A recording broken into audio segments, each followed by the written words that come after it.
cool. Hello there. My name's Milo, and I hope you're doing well. Um, yes, so I had a lot of fun playing Tyrion and Gun-Nac on the last stream.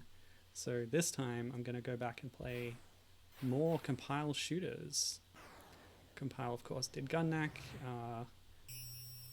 Tyrion was heavily inspired by their game Xanac. And yeah, Compile are well known for making shoot 'em up games in this era, the early 90s and late 80s. Many of them have female protagonists, as we can see here. This is Eleanor Waizen. The enemy ships are all destroyed. They were just scouts. Are you picking up any enemy radio messages? No sir, nothing on the radio or radar. Okay, let's go in low and fast. Well, that is a cool mecha cockpit. How can you expect the five of us to blah blah blah? Shut up, Greg! All you ever do is complain. Stop this chatter. Only with a small force do we have any chance. Target sighted 30,000 meters. That's 30 kilometers to you and me. Space is known to have a powerful air defense system, so stay alert. Oh no! Kaboom! Lieutenant Emilio! They can attack from that distance? There's no hope! Here comes the second barrage. There's no escape. Ugh! Greg, Commander! Oh, this is not going well for our team here. Red Leader, look out! Is the firepower of this base unstoppable? Shut up, Greg. Great quote. Oh, wow. This mission is a failure. That won't do. We can't help our people by running away. I'm going in! Wait, Terry, this is an order. Retreat now, don't play hero. Oh yes, in the localized version they changed Eleanor Waizen to Terry. Let's stop the advance of the enemy's mobile base. I think this is the attract mode, showing some gameplay, but we'll be seeing enough of that when I do it, I hope. My inputs are not registering. Oh right, the controller disconnected. Alright, yeah, I'm good now. Yeah, so the first one I'm playing today, this is Musha Aleste, 1990 release on the Mega Drive. It was released in Japan and North America. I'm playing the North American localization, so that's why we're getting the name Terry. But yeah, this is supposed to be Eleanor Waizen, who already appeared in Aleste 2 for the MSX2, but this is sort of an alternate universe where it's a different character by the same name, sort of a parallel version of the world. Alright, please give me easy. I hope that doesn't lock me out of any content. I don't believe it does, based on my knowledge of these games, which mostly comes from reading the Hardcore Gaming 101 reviews. Alright, yeah, so let's get into it and we can talk about sort of where the game came from and what it led to. So this is like a little in-game version of what we just saw in the cutscene, which is nice, of our team getting wiped out. And dragons that are on fire. Very nice. Oop, I'll grab that. What is that? 2. Oops. Okay, so it's one-hit deaths. That's alright. I've got my rewinds all ready to go, so we don't have to waste any time. What happened there? Okay. So that's given us a little pod as well as upgraded our fire, or the little P might have done that. So you should be getting some impression of the aesthetic of the game from what we just saw there. It was a sort of old-style Japanese castle, but on tank treads. So that's kind of the unique thing about this game's setting, is that it's mixing feudal Japan aesthetics with mecha sci-fi technology, which is a very cool, interesting thing. Alright, now I've picked up some lightning things. If I get the fire thing, what happens? Yeah, I've shed those pods and changed my elemental look. Yeah, I'm not sure exactly how the power-up system works. The compile shooters often have quite complex power-up systems to them, and you just have to get your head around them, I guess. Alright, yeah, I called it like a P icon, but actually it's the little kanji chikara, meaning power, which is just part of the aesthetic, going with old-timey Japanese stuff. Because even Japanese games often just have a simple Roman letter on them. But yeah, we did see in the intro as well that Eleanor's helmet had the character... Oh, what character was that actually? I'm going to assume that it's the character Musha from the title. Musha Aleste. They kind of kept the Musha part for the localization, but they changed it to be a backronym that is like mechanized, ultra... I don't know, I don't remember what it is, but it's a silly thing that they just made up to fit. Oh, okay, it's like Twin Bee. I can shoot those pods and they'll drop little icons. Great, okay.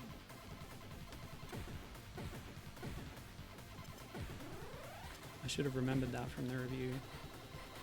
Bit of a risk-reward thing. You can shoot them and they'll drop a couple extra things, but then they might go away in the end, see. Whereas if you pick them up, you'll get a different thing, I think is how it works. Anyway, we're getting lots of cool stuff happening here. Robots with skulls on them and such. I should probably try some of my other buttons. Okay. So I have a bomb thing. Is that taking any... No. Okay, so it is like Twin Bee, actually. This is the thing when I played Tyrion on the Game Boy Color that I said I really don't like about certain shooters, is the need to have two separate buttons for different shooting mechanisms. But actually, I don't think it is exactly like that. I think because now that I'm pressing B, what is it? Yeah, B button on the Mega Drive with the lightning thing equipped, it's doing this instead.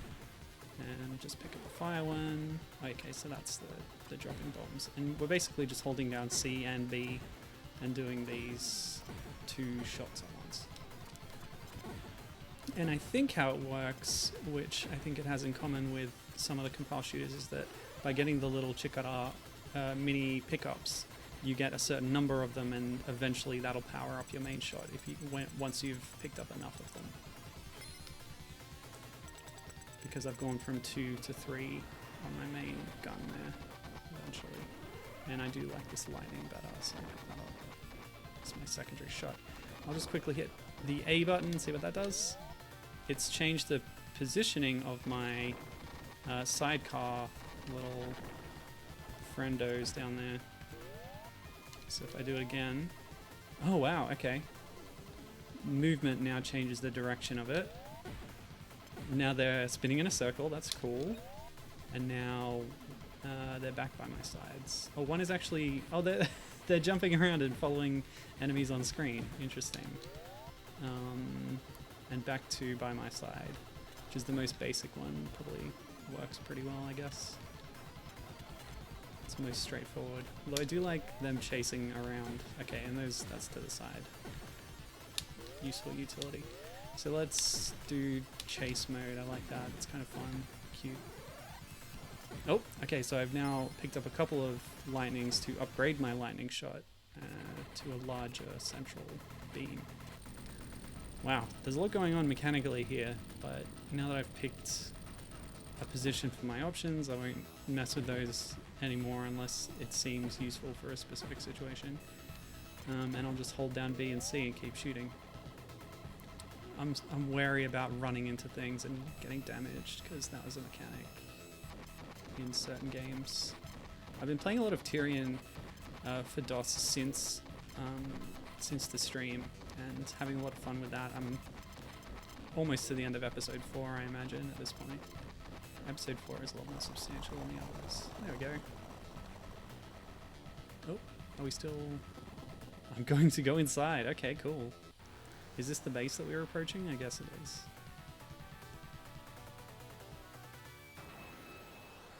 Like I've been saying, man, this is cool.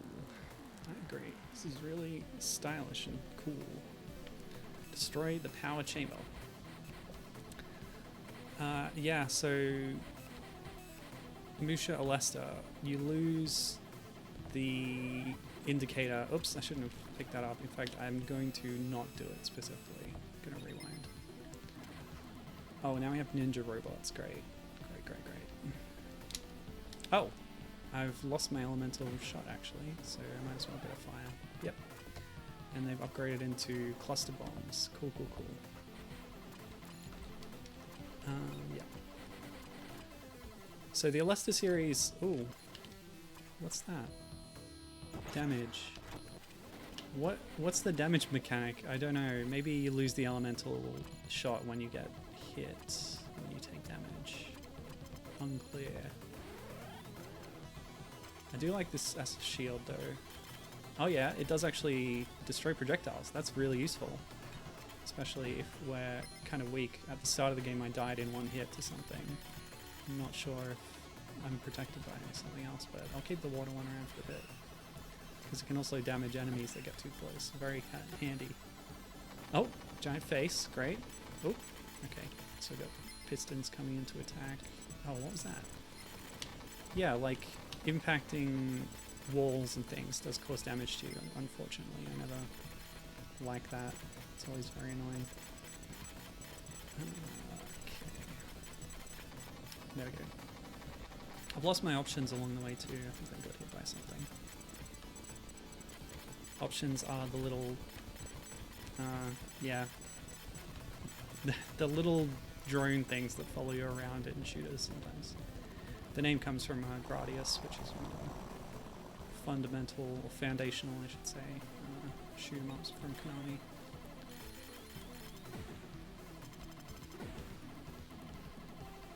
No, don't want the fire.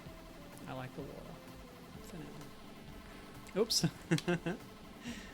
It's not powerful enough to let me just plow through everything. Okay, I think I've got an upgrade there. Don't know how to get more options. Oh, one's appeared. Huh. Great. And the water balls have become bigger. Gibbon calls them control bits, which is from R-Type, he thinks.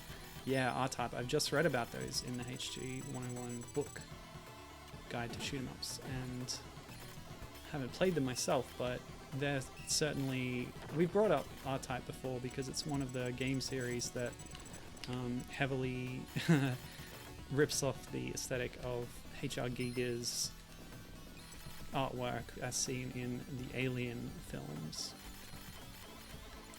along with Contra, which did a similar thing. And I've lost the option again. Dang it. Option is a kind of weird name for them. I'm gonna call them... I called them drones before, that works well enough. Maybe I should set them to staying near me, because I think they might be taking damage if they're impacting things. Aha! By upgrading my water shot again, I've now got it shooting projectiles forwards as well. But yeah, how these games handle power-ups is always one of the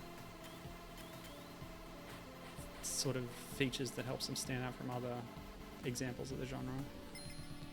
And they often come up with something different and interesting, potentially. Gibbon says, I think as far as shmups go, I've played the R-Type franchise the most. All the mainline games and a decent chunk of the spin-offs. Yeah, those are different to this in that, well, there's two main kinds of shoot 'em ups, vertically oriented and horizontally oriented, and R-Type is horizontal, where you're side-scrolling and moving along from left to right.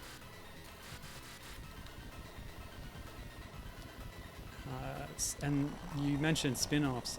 Since I just read about it, I know that there was some kind of strategy tactic games late in the series on the PSP. Have you tried those ones? Those sound pretty interesting and different for a series that's based on shoot 'em ups and action style gameplay. Destroy the enemy's secret weapon. And yeah, here we see even more mechs with very unique kind of designs.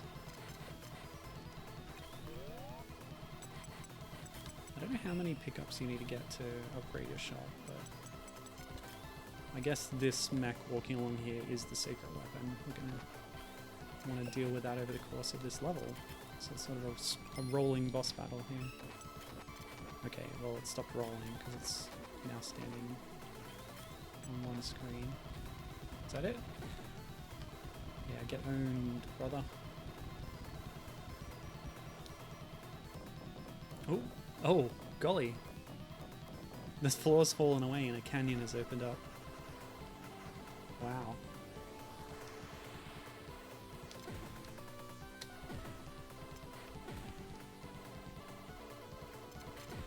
melee flies with cannons on the front.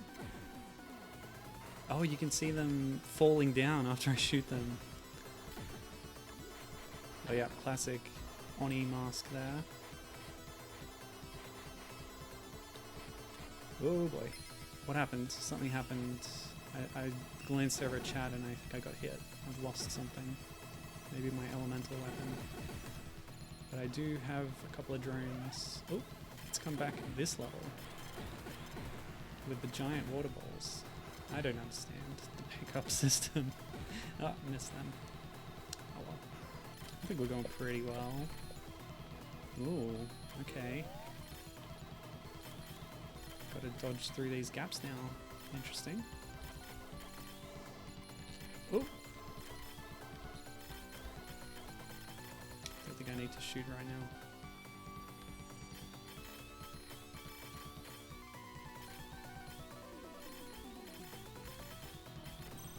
Oh, I had to pick it up. And my drones have knocked into parts of the terrain, thus destroying them, unfortunately. Okay, I'll get my water back. Thank you. So Gibbon was saying, oh boy, have I played the Tactics game. I got the collector's edition of R-Type's Tactics, the same that came with a little ship model. Oh, that's very cute. Nice. Unfortunately, Tactics 2 wasn't localized though. Oh, that's too bad, yeah. Was there a lot of text and plot to it that would have made that a problem? Because otherwise, I think that the PSP was region free and you could have imported it, possibly.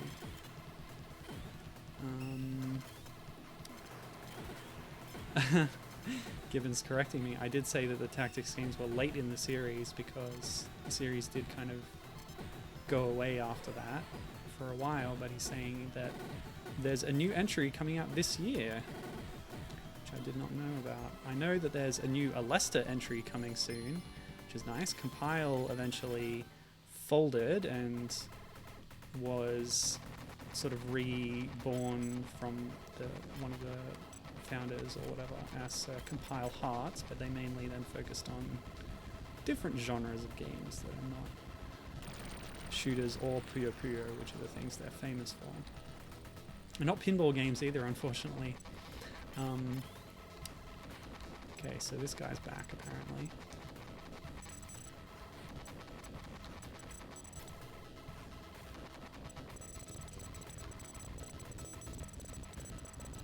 Are we done? Yes. Mission complete. Return to base. Yeah, so shooters have had a bit of a revival recently, which is nice. True, I could have imported it, says Gibbon, but I didn't even know it existed until relatively recently. Oh wow, cool. Destroy their long-range attack bomber. Great. So it's really just throwing us into the next thing. That was a bit of a cutscene up front, but might not be another one until the end. That's common for these kind of games. Gibbon says that he's played most of the R-Type games, but don't exactly keep up with the series. Fair enough. Yeah, I didn't really know much about it. All I knew about it before reading this article series was that I took a hit there from that thing. Was that it had games in the series had been released on virtual consoles and modern digital distribution, but they all got delisted. So to me, it's sort of this famous series that had a mass delisting at a certain point several years ago. Presumably when whoever the rights holder was lost the rights to it. ERM created it. I don't know when they ceased to function as a company, but it might have been that caused that delisting. But yeah, it's like, warning, these games are going to be leaving the storefronts. That's what I remember about it.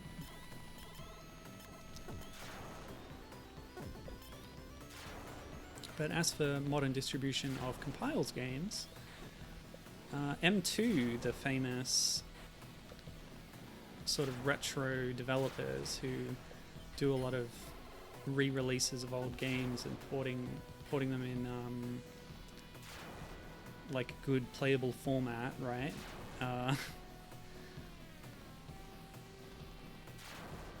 They have, I guess, acquired the Aleste rights or whatever, and they've put out a collection recently, as well as I mentioned last week, making a new game in the series in the style of Game Gear games, and not just in the style of, as we were corrected on. Okay, so what's happened there? I died. I lost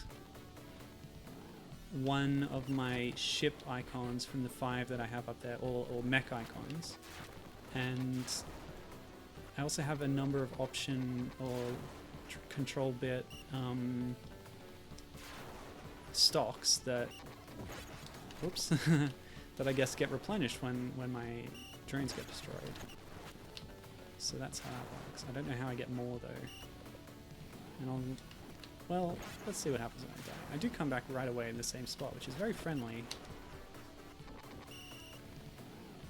Not all shmups will do that. Some will send you back, especially if they're in arcades that want to take your money. Anyway, the Aleste collection is a pretty cool thing. Alright. Oh, there's more. Okay. Yeah, so speaking of like importing and stuff, the Aleste collection is only in Japan so far, but it's available on PS4 and Switch. And it collects, I talked about this last week, but just to cover it again when it's more relevant here, it collects the 4 8-bit installments in the series, which does require a bit more explanation. The first game, Aleste, was originally an MSX title, but it was ported to the Master System. Now, the identity of the series in the West has been spotty because not all the games get localized. When they do, they change the name often. So its original localized name was Power Strike. You might notice that. And so it's Power Strike, the Master System port, and then they have 2 Game Gear entries, GG Aleste and GG Aleste 2. Now, GG Aleste 2, after the first GG Game Gear, was Japan exclusive. The second did get a release in Europe under the name Power Strike 2. However, they also released a game on the Master System at the same time, also called Power Strike 2, but it's a completely separate game that's not in the same continuity as the Aleste games that preceded it. It's instead set in an alternate 1930s Europe, a bit like Porco Rosso, and this whole kind of, not quite steampunk, but yeah, alternate history thing is really cool, and that's a reason that I actually want to try that one out on stream at some point, Power Strike 2 on the Master System.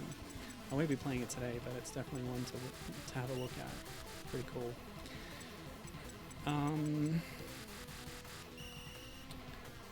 So it's got, yeah, those are the 4. The 2 Game Gear ones and 2 Master System ones. And for Japan, this is the first time they're playing Power Strike 2 on the Master System, because for some reason it was only released in Europe. Strange. We've driven the enemy out of our territory. Sweet. Yeah, but to round out the collection of those 4 old games, like I said, they did create a new game to Game Gear specifications, GG Aleste 3, picking up, you know, this sub-branch of the franchise for the first time in many years. And I'm not going to explain how I know this, but people have tried to extract the ROM from it and use it in emulators, and it does not work. So there's something going on with the mapper or the emulation they're using that means that it's proprietary to this collection for now. But yeah, you can't buy it unless you're in Japan. You could import it, you could get it from changing your region on the digital storefront, but yeah, at the moment it's exclusively sold through Japan. But by all accounts, GG Aleste 3 is a really cool installment that uses, you know-how and design ideas from the subsequent, 20 plus years since the original games were released. Okay, this is pretty creepy. We have a robot with the face of kind of fancy lady of feudal Japan era. Very heavily made up and no eyebrows. Well, they completely plug the eyebrows and then they paint false ones on above it, as you can see. Very, yeah, it was the style of the time.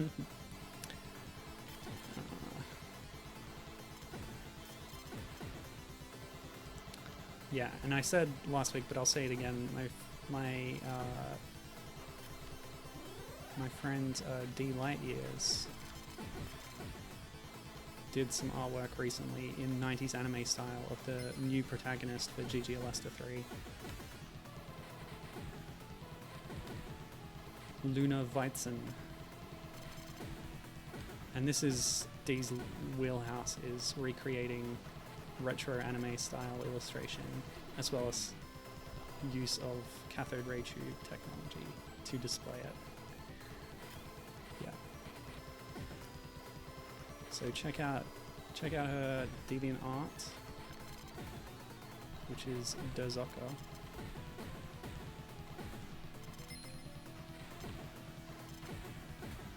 Oh, and the other interesting thing about the GG Aleste collection is that, the Game Gear Micro, which is also a Japan exclusive thing, where Sega made these little tiny baby versions of the Game Gear and released them recently, and they have 4 Game Gear games preloaded onto them, and there's like 4 or 5 different models that have their own little set of games installed on them.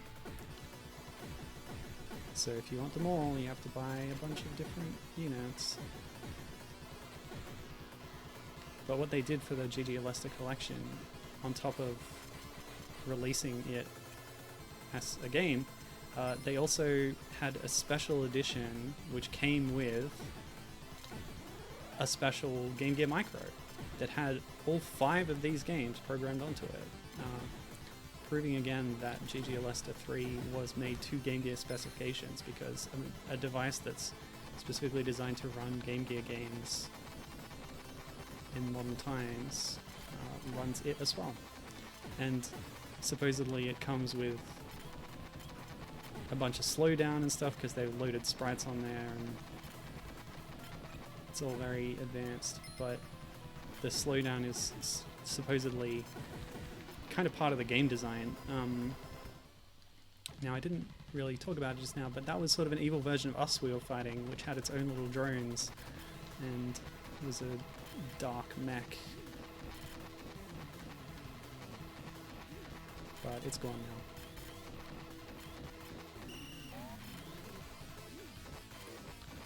That's pretty cool, actually. When one of your drones gets knocked out, it kind of spins around on screen, shooting out randomly, and then explodes. It's a nice little detail. Oh, wow.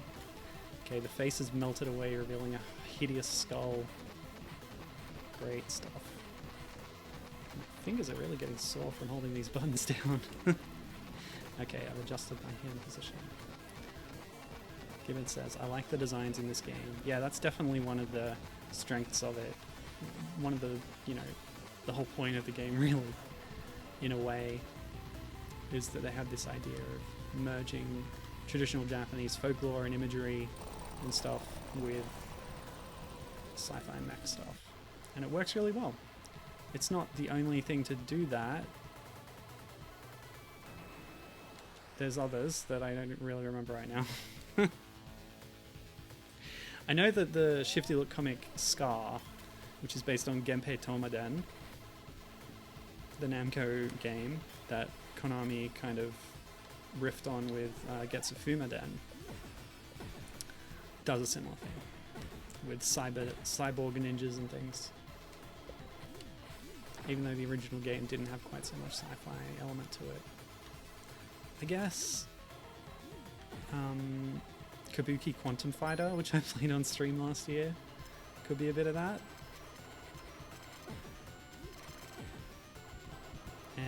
and what else? Like Strider, maybe? To a lesser extent.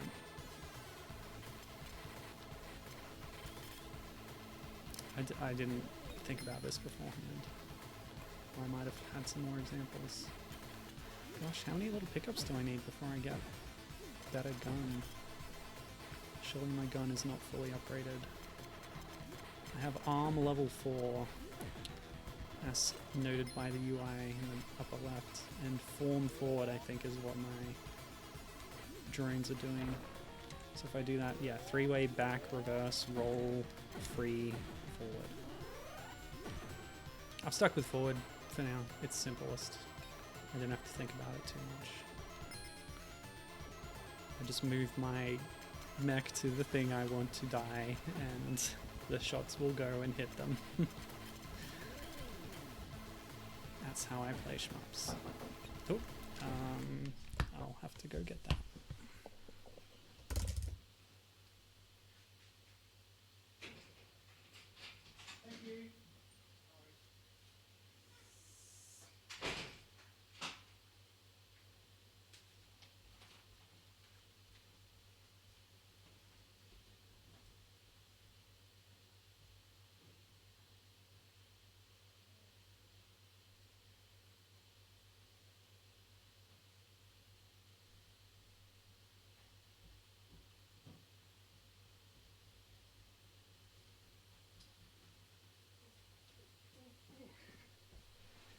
It's important to deliver the parcels.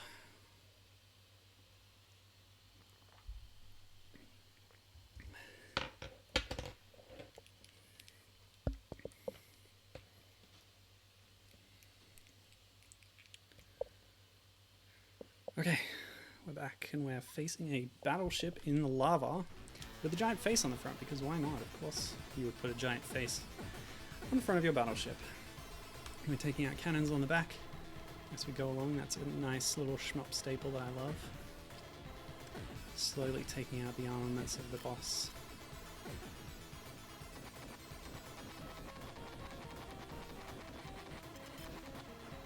Now, given saying, oops. Ooh. Gonna have to leave those cannons. They can't do us any harm at this point. Oh, there's more. Oh. Took a hit there. Oh, and another one, that's alright. We'll take that one. Oh no, it's reset our gun back to level 0. And actually, now that I notice, I went from level 4 to level 3 after taking a hit there. So that's how it works. You upgrade your gun, but taking a hit resets the power of it back a level, as well as knocking out your elemental cannon, and if your options get hit, it'll kill those too. So yeah, interesting damage mechanics there that are fairly merciful to the player. You can stay alive for a bit longer at the cost of power. Of course, then building back up can be frustrating, I guess. Alright, let's not take those hits, shall we? I'm glad rewinding works so smoothly in this Mega Drive emulator. I'm not sure what core this is using.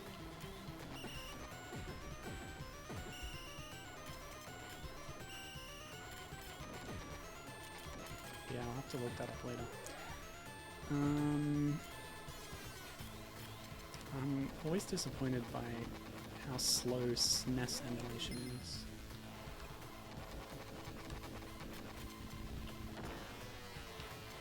You can struggle with fast forwards and rewinds sometimes. Alright, the evil mech is back to taunt us. It's bigger this time, apparently. Ouch. Uh-oh. Whoa, cool. This is pretty rad.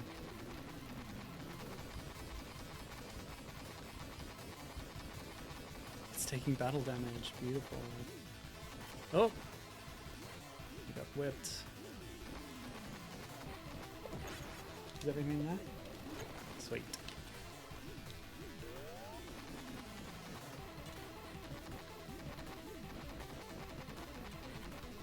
Oh yeah, Gibbon says in chat, what I find fascinating what I find fascinating about these shmup franchises is the amount of ridiculous lore there is which you wouldn't necessarily expect from this genre, but is, in fact, really common. Yeah, that's true. We haven't seen too much of it in-game, apart from the opening cutscene, but yeah, I didn't really check any of the manuals for these games at all, but there is usually a fair bit of backstory and, yeah, thought into the world building, that kind of thing. And it carries across, because a lot of these, you know, some of these shmups have a lot of installments or spin-offs that can then build on those kind of lore things.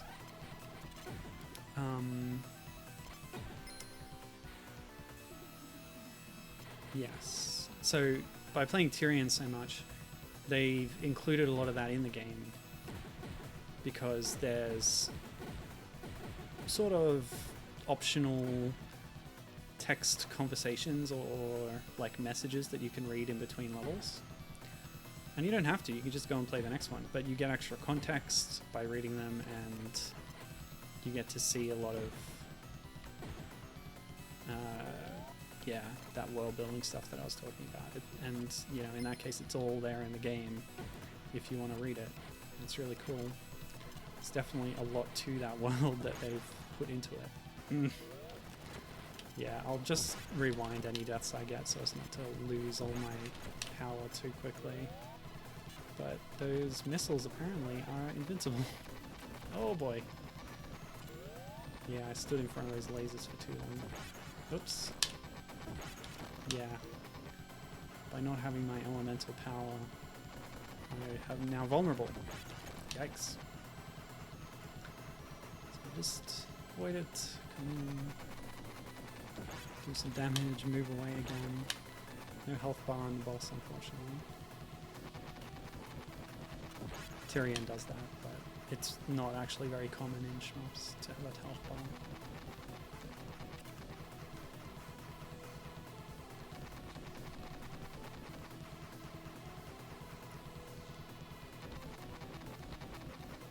But yeah, when you have lore, that lets you have characters associated with it as well, which for me at least helps me to engage with the game in that way. And in Compal's case, it's often heroines, which is nice, like Luna Waizen, who we have here. And yeah, speaking of lore, I did mention earlier that Musha Aleste, which I'm playing now, is sort of an alternate universe to the Aleste games that came before it and after it. But that's not to say that it's an orphan in its continuity. Apparently it picks up on some things from Aleste Gaiden, which I think, oh, what was that? It was either MSX or like PC Engine or something. I'm not really sure about that, but that was more of a, not quite run and gun, but you were a mech running on the surface of the ground. But I think for the most part the gameplay and perspective was pretty similar. It just had a slightly different feel to it. Boom! Nice. Some cool bosses in this game. Well, mini bosses there have been so far in this level. A few of them. I wonder if this is a kind of boss rush. We can't be that far. That's the time. Yeah, playthroughs of this take only around 40 minutes if you're doing well. And I'm going okay, so we might be approaching the end. If I wasn't rewinding all the time, then there's plenty of merciful mechanics in here that would give you a fighting chance to get through. So yeah, there's some commonalities with Aleste Gaiden here in Musha, although they went a lot harder on the Japanese imagery in Musha.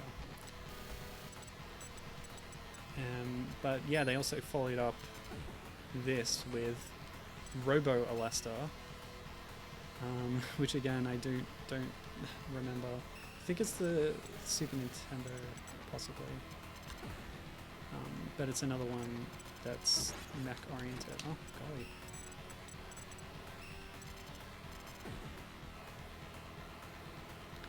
And then I think there was a third one, but it was horizontally based. You know what? It's kind of blurring together in my mind right now, but there's definitely at least Aleste Gaiden is a link, and then Robo Aleste after this is similar again, but unfortunately they swap out the main character for like a guy. Boring. Alright, so here's the key on this one. You move to the side, that cannon thing follows you. You move back to shoot the vent. Beautiful. We're getting some more of that canyon effect in this stage, which is nice. Sort of depth without having depth. Some sprite scaling and stuff. This feels final. This might be the last boss. And we have to avoid the big orb. Classic. Oh, scary face. Go away, scary face. I don't want to see you. Oop. Yeah, all the spheres absorb shots. And I've lost my options, I've lost my elements. It's just me and my level 3 gun right now.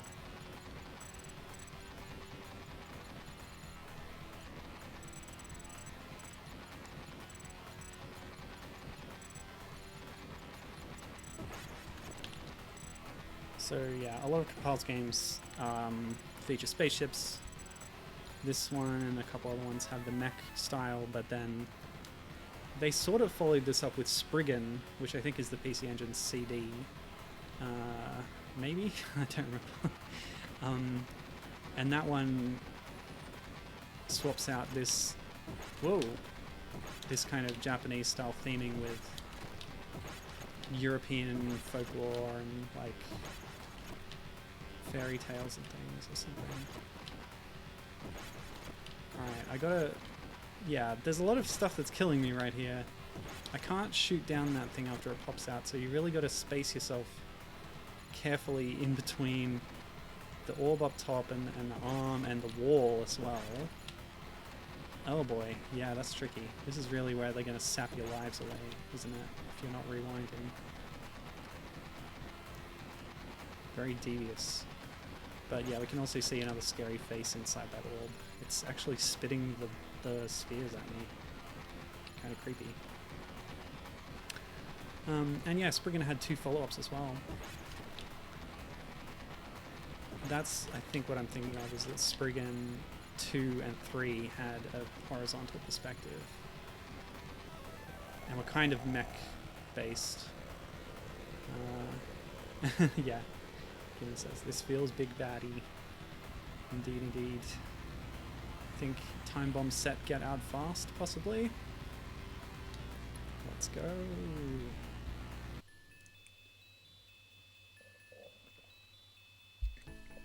Oh, cool. Dock with the mothership. So we've beaten the baddies, and now there's kind of a peaceful sequence. Oh, no. Oh, nice. Very nice. Fake out there. I didn't actually have control in that, so in that sort of cutscene, so I was a little sus about it. Ooh, tricky. Scrap that. Oh, did I lose that right away? No, it's there, but oh yeah, I'm not pressing B, that's why. I stopped pressing B when I lost my last element and haven't used it since. So yeah, that recurring rival character showed up again and for a final stinger battle. After we thought we were done. Very tricky. And now we dock with the second mothership because the first one got blown up. And I can't actually control this. And ta-da! Yay! We won!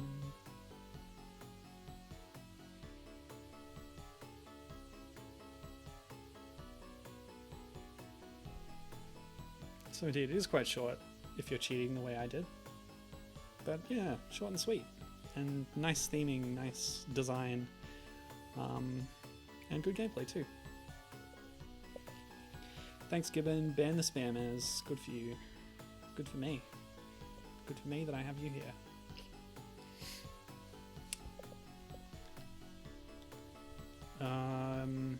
Okay, cool.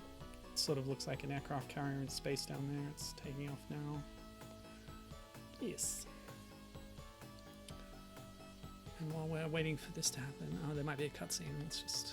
All missions complete. Great job, Terry. thanks. I prefer Eleanor, but that's fine.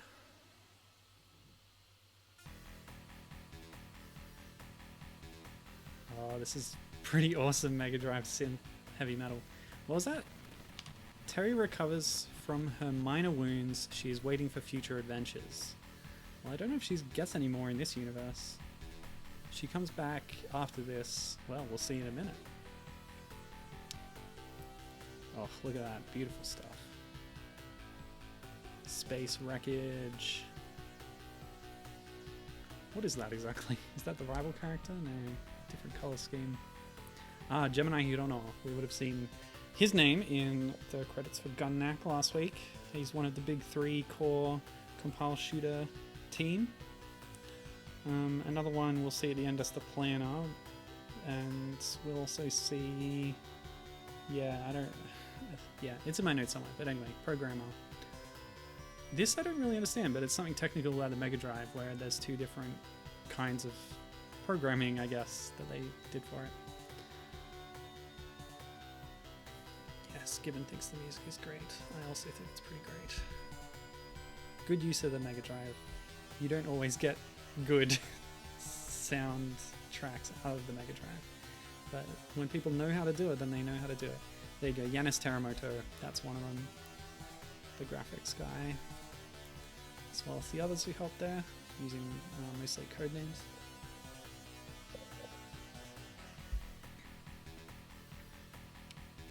So that's who we have to thank for this rocking beat, Washija. I don't know the proper name of that person, but look it up on Moby Games if you're interested.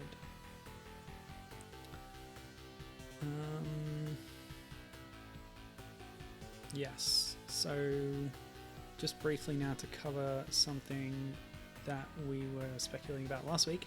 I played Gun-Nac on the NES on easy difficulty, and as I suspected, that does lock you out of getting an ending cutscene. It gives you a little shot of one of the bad guys saying, "Oh, try again," or whatever. So if you do it on normal or hard, you do get a different cutscene at the end where the heroine, who is a sort of shrine maiden priestess type figure, pops out of the ship at the end, goes back into her normal Miho outfit. There you go. Mooney Tani is the other of the 3, the big 3, who became sort of the head of Compile and credited as like producer on a lot of games after that. And yeah, there's kind of a humorous scene where there's like a celebratory ceremony where everyone gets together and like some authority figure gives the pilot character like a big trophy, and then it cuts to her. She's holding this trophy up and she says, "This is weird, like, what is this, a sporting competition? Why are they giving me a trophy for saving the world?" So she's sort of nonplussed by this reward. So yeah, look that one up on YouTube or whatever. I couldn't find it in English because we were playing with the translation patch. But yeah, so that's that. Yeah, game's over. Go home. Don't go home though, because I'm going to play some more games right now. We're done with Musha Aleste. Oh, here it is. The localized title for Musha. Metallic Uniframe Super Hybrid Armor. If you ever wondered what that stood for, what they made up. Alright. So I'm going to play the 2 Game Gear games now that were released contemporaneous with Game Gear. But I'm not playing them in their original form, so just bring it up. Yeah.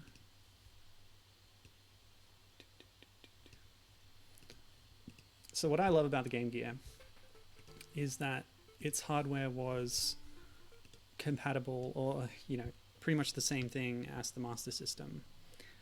And yeah, it says that sure is an acronym.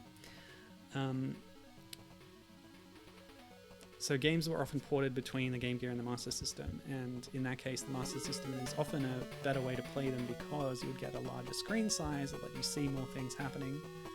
Otherwise, I feel a lot of Game Gear games feel really cramped when you play them and sort of claustrophobic and kind of nasty. I don't really like it. But there's a dedicated community of fans that, okay, we're getting graphical issues. This is going to happen.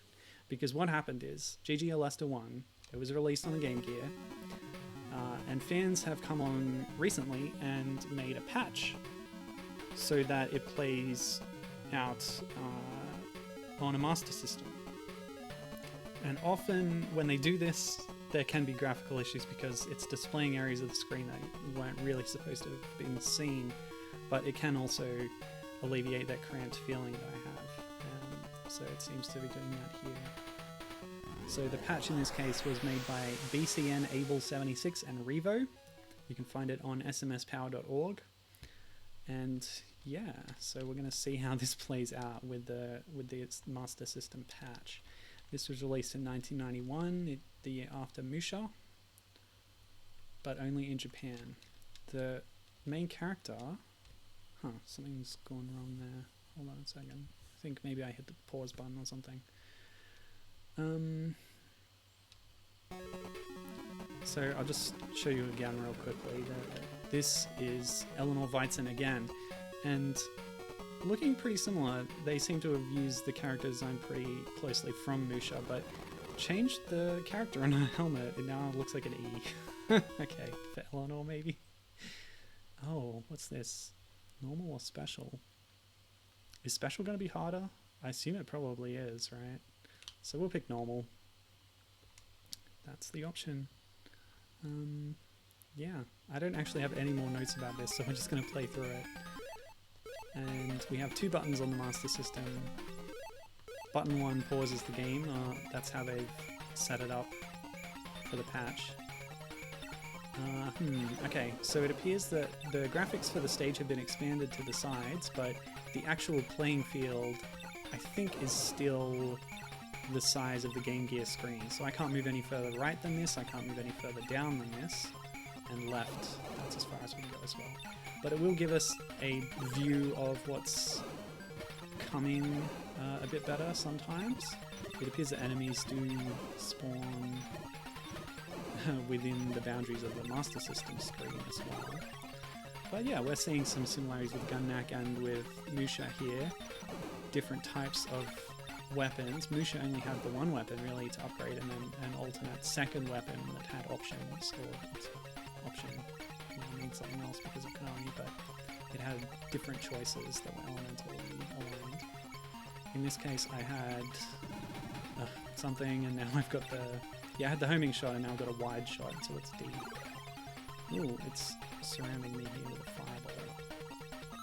But those P pickups we saw as the Chikara pickups in Musha.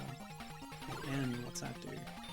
That's doing little bombs with short range. Yeah, I don't know about that. I prefer my bullets to go the whole screen across.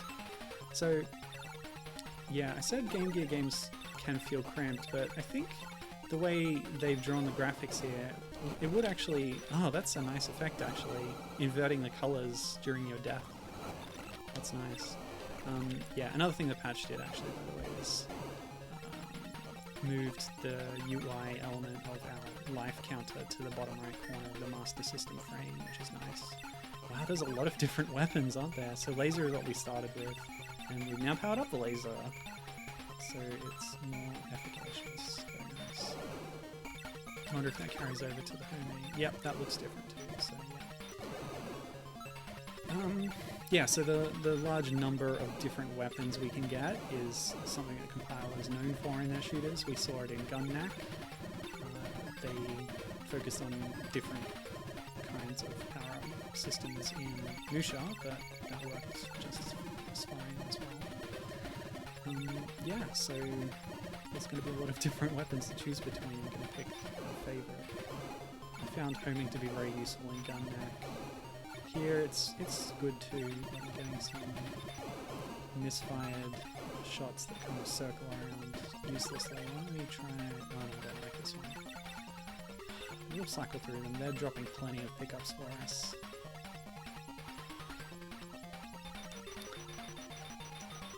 Okay, boss time. Gonna hit that spot, I guess. Ooh. Oh, wow. Cool. Pretty simple. Nice. Yeah, Given says, this is impressive for the Master System. Yeah.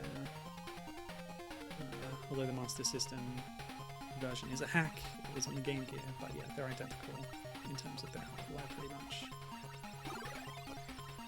S, that's just a shot that splits. Ooh. So the P is what we really want, the big P. It's going to upgrade our shot. Secondary shot. I noticed that we do have a sort of primary shot here, so it is a bit more like Musha than I thought. We have our normal triple shot there in the middle, which started off as a single or double. That's upgrading as well when we get the pickups, the little P's. Yeah, so that's how it works. Am I over-explaining this? I'm trying to figure it out myself. I'm just learning as I go. Why don't we just do a little test here? If I die, what happens? I think that set me back by one level of special shot. So not too damaging. But just to make things easier on myself, I'm gonna rewind any death I get. See the very limits of my power. Wide shot's pretty good. Good coverage. That's one thing that Tyrion definitely took from Compile's games in their inspiration. Ooh, okay. Transforming Skull Mecha. That's a little bit Musha, isn't it? Yep. Yeah, Tyrion took that is the wide variety of weapon types that are available to you. Although they're not always available. There's shops in between the levels, and frustratingly sometimes the shops stick you with ones that you don't want. If you try to experiment, you might end up with a suboptimal weapon, or one that you don't like as much. Okay, so we've got a scrolling water background, but they haven't expanded it with the Master System frame, unfortunately. So not all the backgrounds are going to work as well with that, I guess. It's the nature of these kinds of hacks. I've tried Game Gear to Master System hacks for a number of games. Sometimes they work better than others. Sonic Drift doesn't work that well, unfortunately. I don't remember if I played the Master System port when I streamed Sonic Drift. I think I didn't, because I saw it and I decided that, like, that doesn't look so good. But that's okay. We can just ignore the sides of the screen, and it's giving us at least a little bit more vertical space. So this is cool. The further upgraded laser looks very powerful and nice out front, but also has little offshoots that spit out the back byproducts or something. And yeah, since we're on the water here, we're getting nautical themed enemies with boats and things.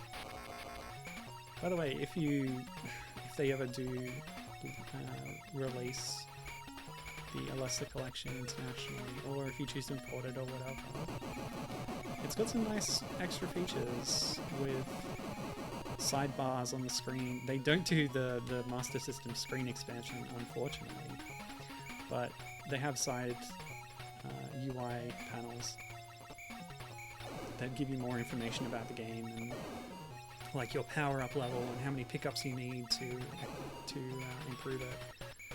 I'm going to stick with the laser for now, so I'll just avoid those. Oops. Yeah, one hit and we're dead in this game, unfortunately.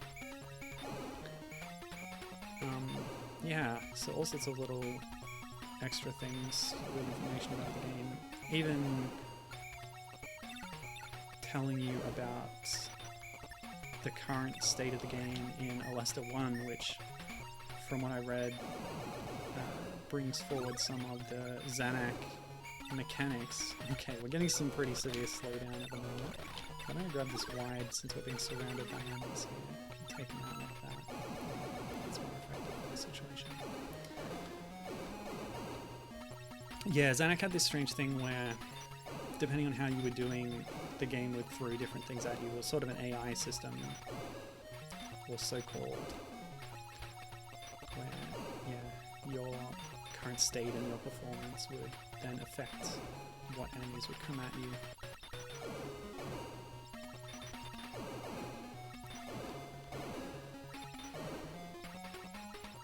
What's this? H.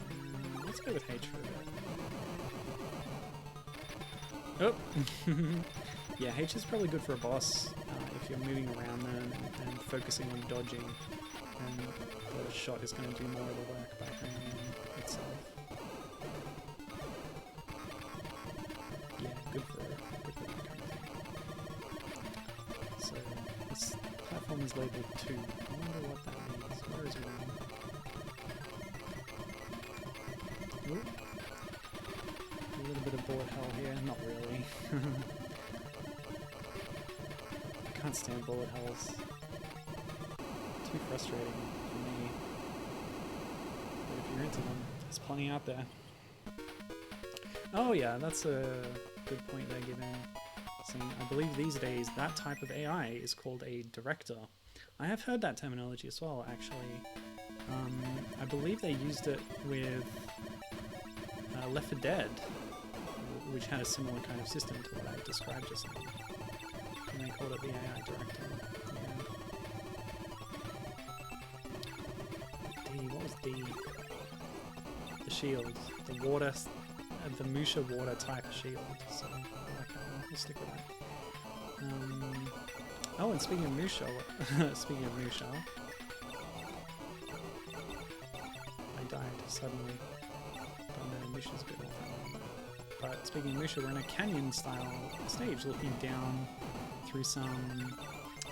Is that parallax? It's not quite parallax. I guess the train tracks are parallaxing in the background, which is nice. But yeah, impressive that they're doing similar effects on an 8-bit system to what was happening previously on the 16-bit. Yeah, very cool stuff. Hello, Midna. Kitten is here to say hello. Can I still call her a kitten when she's 1 year old now? 1 year and a few months. Whoops. We actually had the 1 year anniversary of her adoption by us recently, which everyone forgot about, even her. But that's okay. I think we gave her some special food, and without even knowing that was the occasion. Oh, that's cool. So the train is actually way at the bottom of the canyon here, and we saw some little tiny sprites on it that have now moved up the screen thanks to sprite scaling effects, or sprite swapping effects. And they're the mechs that jumped out at us. That's really cool. Yeah, so this water shield is helping me deal with enemies approaching from the side. Very good. Keep that around for now. Gibbon says, whoopsie. He's saying about the Left 4 Dead AI director thing is sort of in reference to, yeah, because Left 4 Dead was pastiching zombie horror films, I guess they're the ones that first used the term director for that kind of system because of the, that idea. Is that this is sort of like a zombie movie, so there's a director who will decide when zombies attack you and stuff. Interesting. I feel like my main shot is at maximum now. So if we die, there's, again, plenty of opportunities dropping all the time to improve our weapon. But I'm not going to let that happen, because I do not care. I don't care about making it fair. Am I doing any damage here? Doesn't feel like it.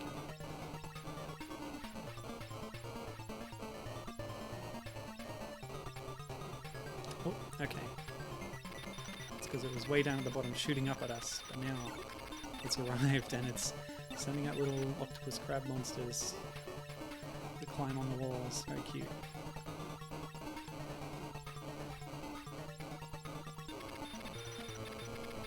so it's vulnerable. But my water shield should actually protect me from that, so I don't need to worry about it. I can focus on shooting down bots. Good stuff. In fact, I could play the rest of this fight standing completely still. I'm gonna do it. Yes, beautiful.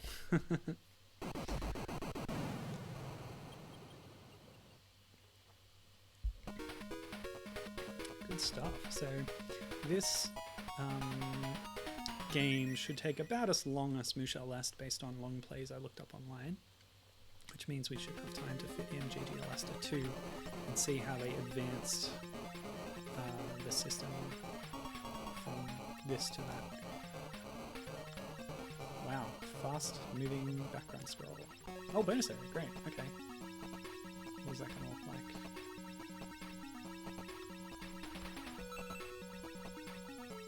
How many P's do I need?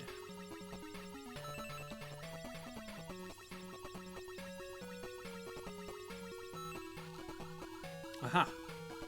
My main shot is upgraded again. Ooh. I feel like my secondary shot is maxed out. Oh, this is cool. Yeah, good opportunity to pick up some power-ups there.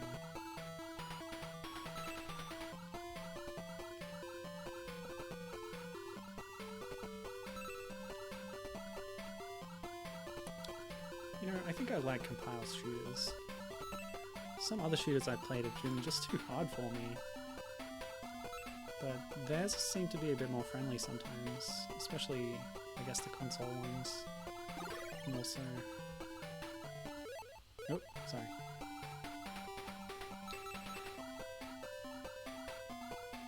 Oh!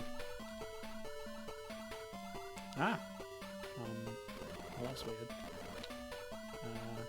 Okay, if I just sit there, perfect. Cheating my way through the bonus stage.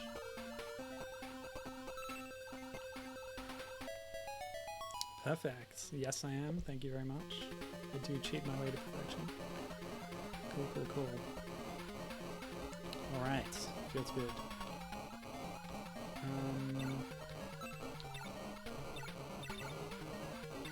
I was just thinking, wondering whether this ship comes back in later games, but I think I'm thinking of... Oh, what was that? Something hit me. Oh yeah. The one's going down the side of the screen machine. I'll put that away from the side. Yeah, it's from the article series I was just reading about R-Type. A lot of the reviews of ERM's games at the end goes, this ship came back in R-Type Final, which is like a late R-Type game. Not the latest, given.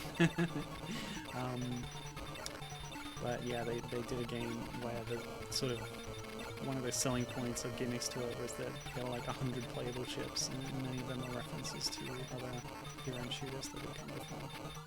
That was a cool thing.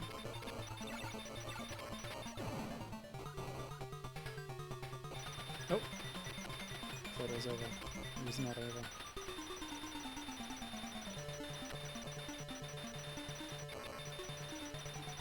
Yeah, what console is that one again? Final? Yeah. So this is cool. It's sort of got dotted lines like that, flying above a highway, and this is a tank. There we go. Thought it was all over. It is now. Oh, what? Another one? No. It's just a sprite error. Don't worry about it. Oh, wow, okay. So the one coming out this year is R-Type Final 2, and we'll once again have a ton of ships. That is awesome. That's great to hear. It's a cool feature. Kind of impractical if you think about it, but like cool impractical, you know. Oh, the game audio drowned me out. I must have it turned up a bit too high. Let's turn it down. I got it low in my headphones, so yeah. So Gim didn't hear my question. My question was, what platform was R-Type Final 1? So we got another taking out the armaments on the back of the ship here. But it's bigger. That's huge.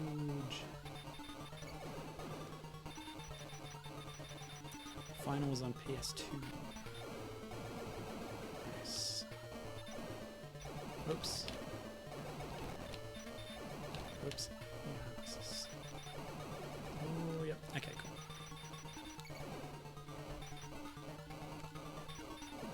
It's like the cannons are only vulnerable and active, but we can actually get up there with the water shield. Hit him, take that. Yeah, that's good. And then we have to sit in front of him. Pew, pew, pew. It's so useful to have a shield in these kinds of games.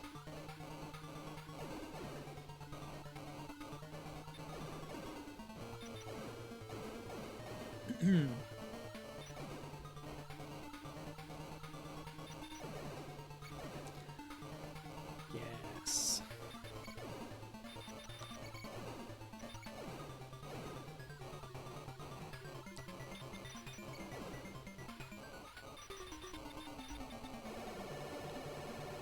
R-Type 1 and 2 were arcade, Super and 3 were on SNES, Delta was PS1, Final was PS2, and then Tactics 1 and 2 were PSP, and now 12 years later, Final 2 will be on the current gen. Yeah. And did they... I said before how like arcade-based games might be harder than console-based games because there's a different motivation to them. Did you find that R-Type got easier when they moved to console development instead of arcade games?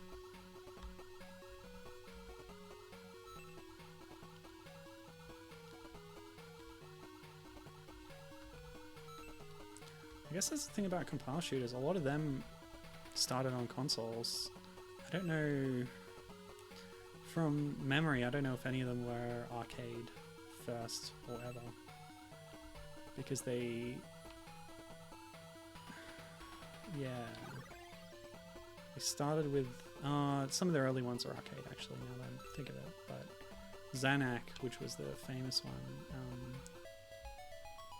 was not... was MSX, yeah. And then, yeah, all the other ones I've played have been console games. Oop.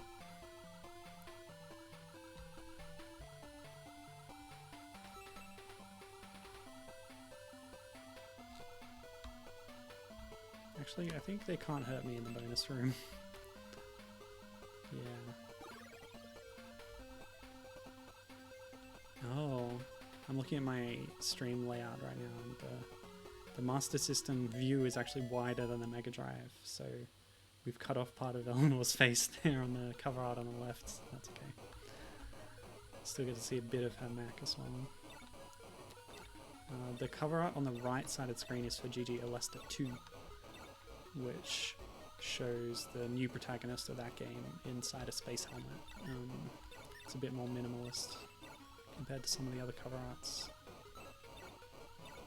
But we'll see more of her later.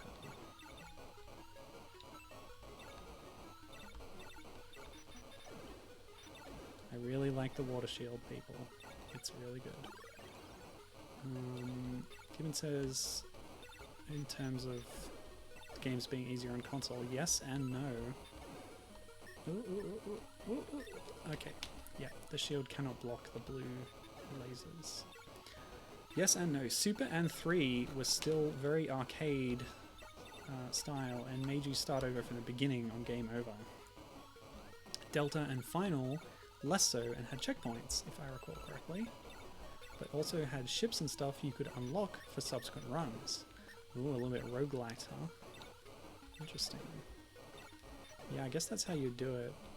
How else do you have 100 ships? You don't just give them all to you at the start. Yeah, unlocking them makes sense.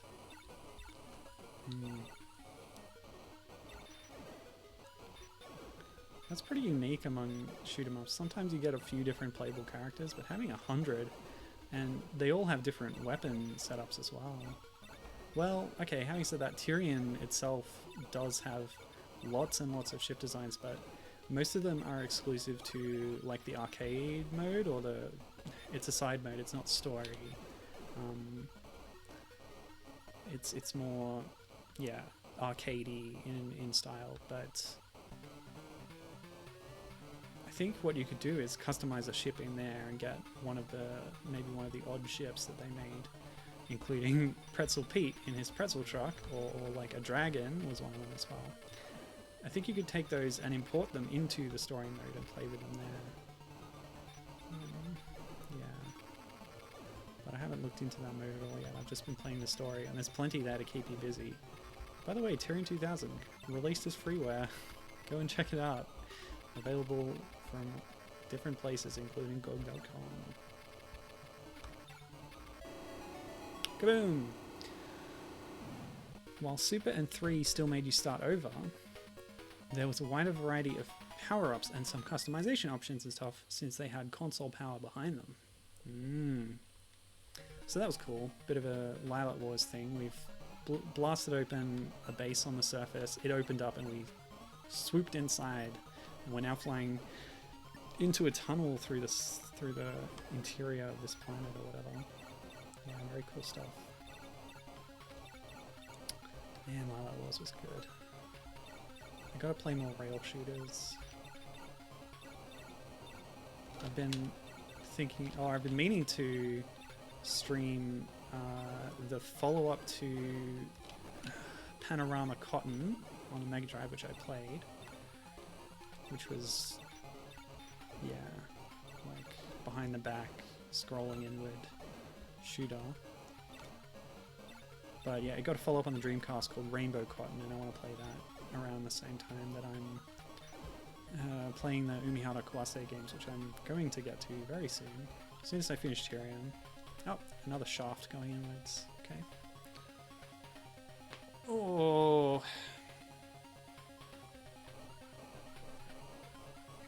Okay. Moonchild. What does that mean? Is that the name of the base or something?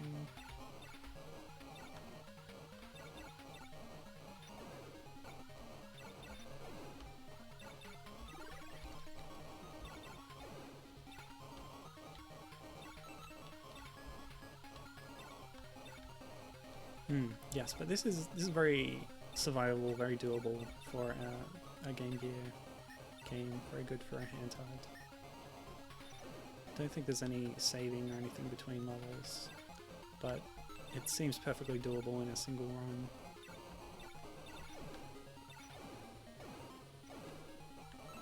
And then you've got special mode. Who knows what that is? I'll never find out. Okay, is this the boss? This feels reasonably final, perhaps. I'll take out these turrets. Ooh. Yep. Go, go, go, go, go. Boom. Bang. Bing, bangity, boom, boom. Oh, another shaft. It never ends. Where's the final core? By the way, on Game Gear, the width of this tunnel would perfectly fit the screen, but we get extra bits on the side for no reason in the Master System port. It makes sense, I guess. Nope. Not gonna happen. I won't let it. But I did get a little ding-a-ling-a-ling. Maybe I got an extra life or something.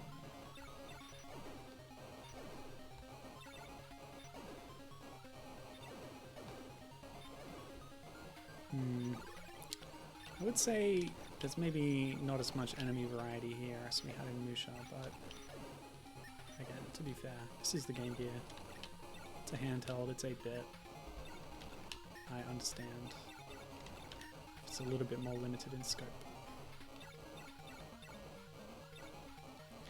Maybe I should be trying out more of these secondary weapons. That's part of the fun, is that there's customizability, trying out different things, but hey, this one works for me. I'm gonna stick with it for now. Okay. Oh, teleporting gun.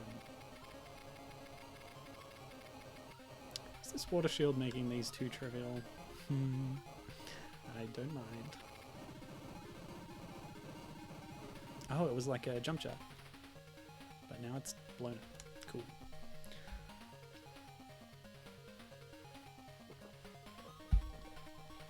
Next. How deep is this shaft, dude? Yep.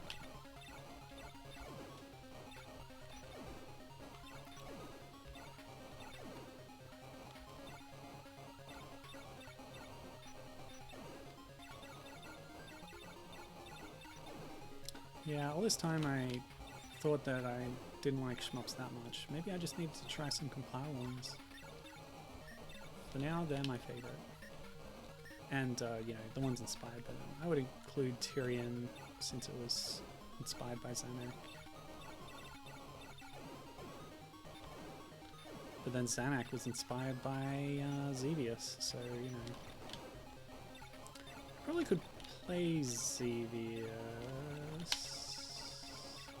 I was just thinking, Xevious was Namco, and I think they included it as an unlockable, playable game inside Star Fox Assault, which I do own. I think you had to get a certain number of medals to, like, make it available or something. But the Japanese version had an extra game as well as Xevious. I don't remember what that was, but it was another Namco shooter. It had a different perspective. Yeah.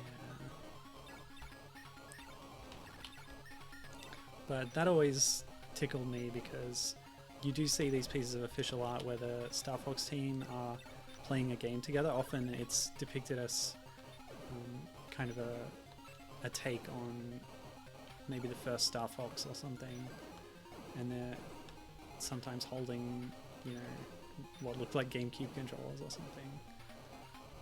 So yeah, it's fun because they're just a bunch of buddies who fly around and blow up ships, but they also hang out and play video games together in their off time.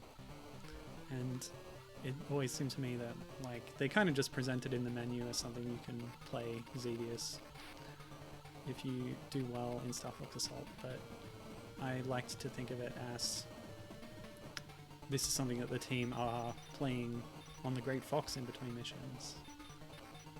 They just bust out an old Namco Xevious game. Although it's done, I don't think it has multiplayer, so I don't know. Yeah.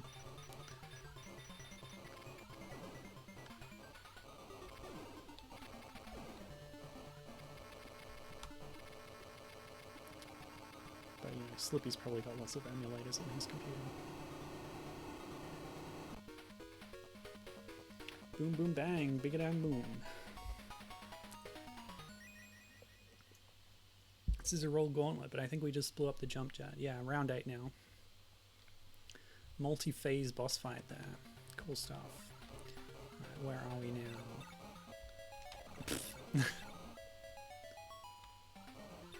That's the second time that I've died at the same time as I got some kind of jingle. I don't know. Don't know what's up with that.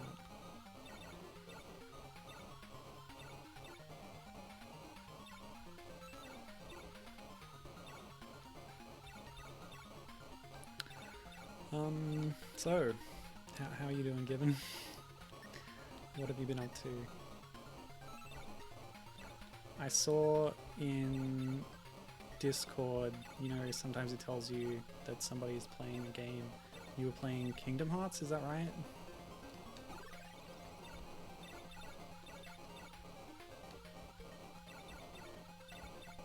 Given's been taking it easy, that sounds awesome.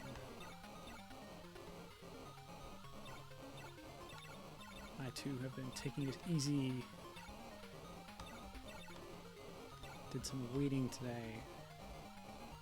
Having a backyard is nice, but God, those weeds are the bane of my life. We don't even have a lawn, or even much of a garden. They grow up between the paving stones. It's so irritating.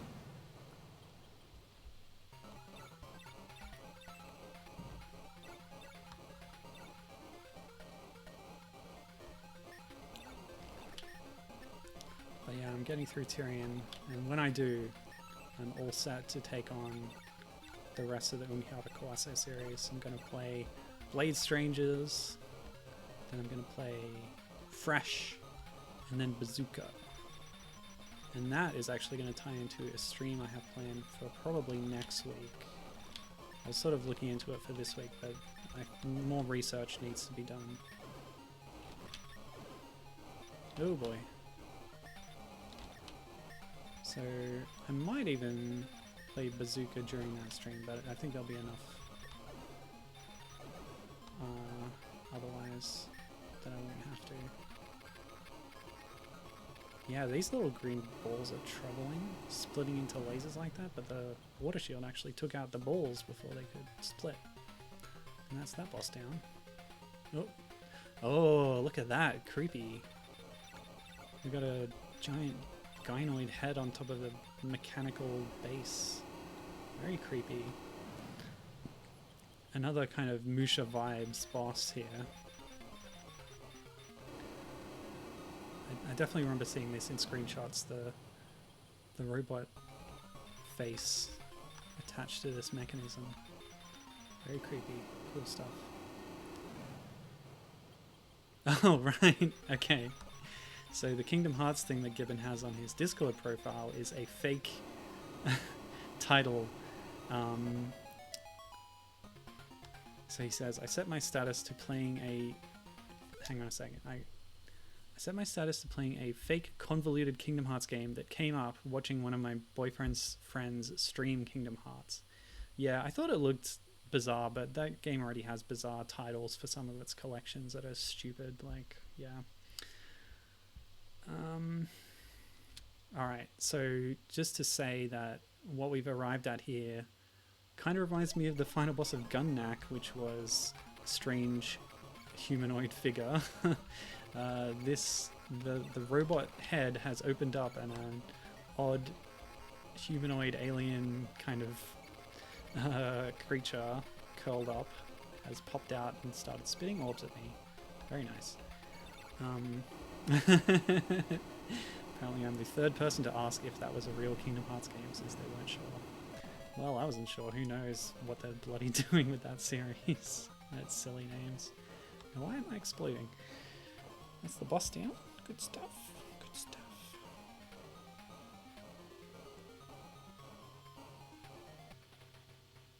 Okay, that's the end. Gonna get a little cutscene here. Wrapping up the story. Such as it is. Not much of a story in-game, but that's alright. There might have been more in the manual, who knows. I did check SMS Power for like cover artwork scans, but I didn't look at their manuals. This was of course a Japan only release, so even if they did have a manual scan, I would have had to do some hard graft to translate the plot, if any. So, final score, 1,464,590. Oh, look at that, I'm all dinged up. Had to get a bit of a blood transfusion, it looks like. And the Red Cross logo on the nurse's outfit, which they might have had to edit for the new collection release, because the Red Cross organization likes to come after you if you co-opt that symbol in a video game. Because they want to reserve it for their exclusive use. For medical things, which I suppose is fair enough, but they're apparently pretty aggressive about it. So, Gibbon says, I'm still slowly making my way through Fresh. I've found it provides a better environment to practice the series' fundamentals, which then in turn allows me to do better when going back to the 3DS releases. 3/DS. Yeah, oh that's great. That's really cool, because you were saying you were having a lot of trouble with Sayonara, which I found to be more accessible than the other two, but maybe that's because I'd been practicing on the first two games and then got to Sayonara, had some skills, but also found it had some easier things about the engine that made it more accessible in my eyes.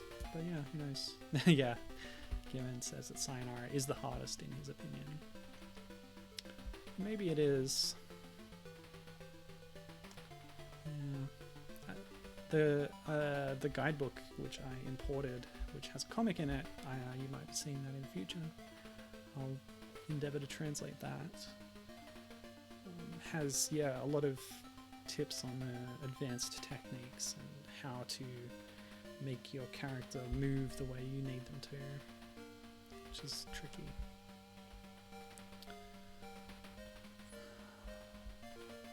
He says, I just can't get through the levels I'm stuck on.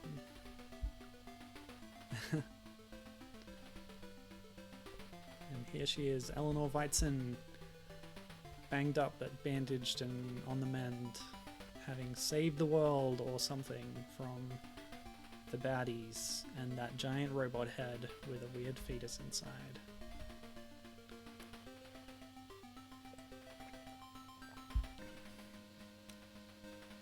Very nice pixel art in the ending here.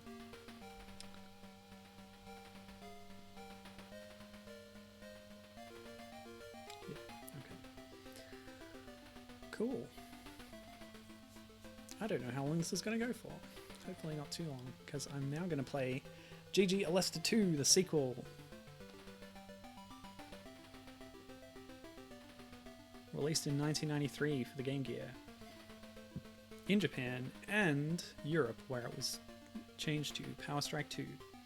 I am again going to be using a patch to convert it into a Master System format, and along with the change in screen size, it also changes the name back to GG Aleste 2. So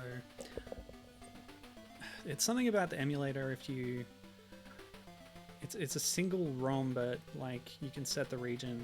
I don't know how it works exactly, but I couldn't get it to not say Power Strike 2. But the patch hard locks it to GG Aleste 2, the original Japanese title. Alright, yep, that's it. Let's kick this off back to the title screen. So we'll load this up and change the view over.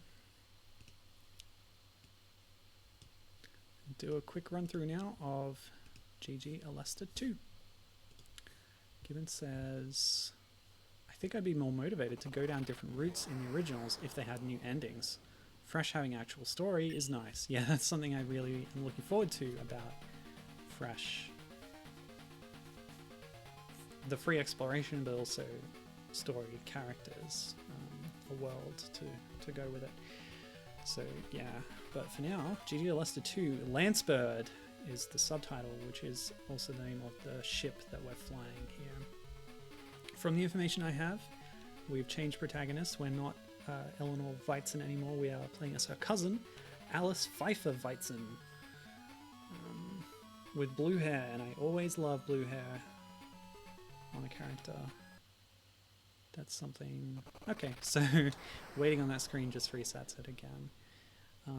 The Heishi 101 review of this particular game says that the European release strips out a lot of the story, but I think they're probably referring to the manual, because I've checked, I've looked at long plays of both, and I skipped to the end credits, and there's no text in any of them. It's similar to the previous game we just played, where yeah, it's just a series of images. Oh, I hope they don't lock us down with anything on easy. We'll do it. And wow, lots of different speed options. That's nice. We'll set it to 5 just because I'm looking at the time and I want to get through it a bit quicker. And hey, with cheating, who cares? Right. Now, this is different. So it's got all the same weapons. L has been changed to R. But we actually choose them before we start. So what do we got? Neo Napalm Gun, looks like the spread bomb fire element on Musha Aleste. Hammer Hawk, pair of missiles. Delta Form, that looks good. That looks like the shield that I like. Rising Masher, a laser that shoots up. Alright, yeah. Shield, always good. Delta Form, I'm choosing that. Stage 1 Space Plant. Oh, look at this. Okay, so we are playing the Game Gear to Master System conversion patch. In this case, it was made by C. Covell and Vingazol, again on the SMS Power fan site, like Master System fan site. It hosts a lot of these kind of conversion patches. Okay, so similar P icons. The graphics Yeah, more advanced here, more detailed. But yeah, that's one thing about the patch that I was saying. In this case, it's actually expanded the playable area of the screen as well as just the graphical area of the screen. So we're able to move further around. Oh boy. Tight. But yeah, we were shooting a little thing there that dropped pickups for us. Which again is something taken from Musha, although I'm not that experienced with all of Compile's shooters, so for all I know it's something that was in a previous game before Musha, and they just brought it in here. But it's fun seeing the commonalities between the different games from the developer. Oh, okay, we have bombs. I just tried that out. Button 1 drops a bomb, which causes a bit of screen tearing and also destroys everything. Have I run out now? Yep, I only had the one. That's okay. We'll probably get another one as we go on. Yeah, look at this background. Planet, satellites, wreckage, shooting space debris as we go. So yeah, whoops, missed those power-ups, but that's okay. Grab another D. Does that improve me? Didn't look like it. Oh, this bit of wreckage is a baddie. Delta form will protect me. Thank you, friends.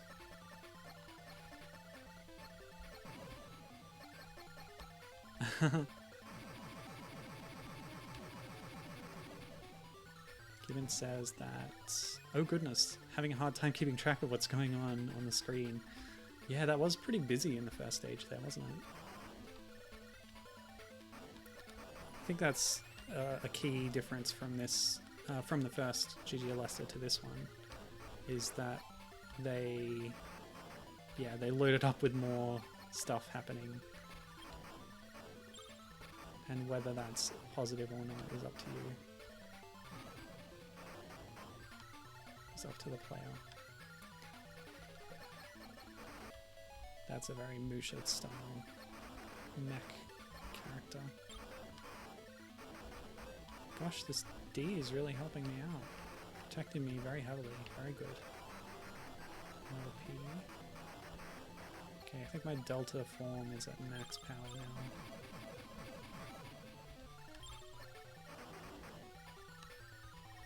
Or maybe not. It might have got a bit faster. Anyway.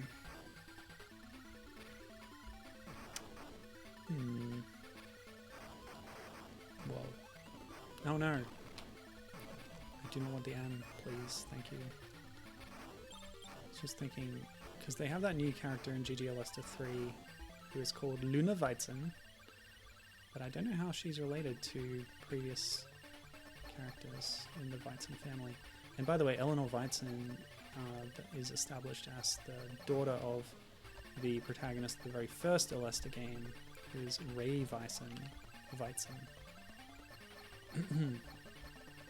And yes, we've upgraded our main shot. It's now making a high-pitched noise repeatedly, which is not ideal, but it looks much more powerful in its appearance.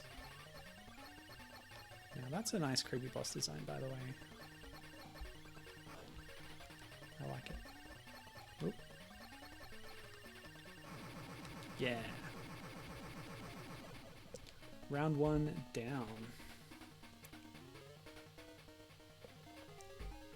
And again, the patch makers have moved the score total, which was not given to us constantly in GG Aleste 1, and the life and bomb counters to the edges of the screen as allowed by Master System resolution. Superior resolution. Alright, so taken off into the skies. Very nice. A lot of cloud effects happening. Oh, did my deltas change? I can't tell. It's okay. Keep trying to power up my main shot. Oh.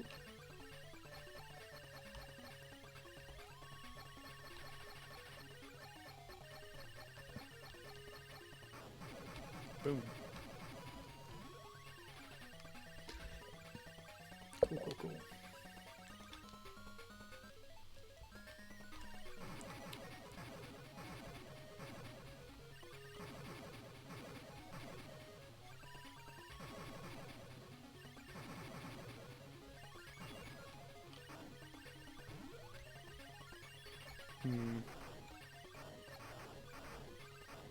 Can't tell if they're improving or not. I think they're as far as they'll go.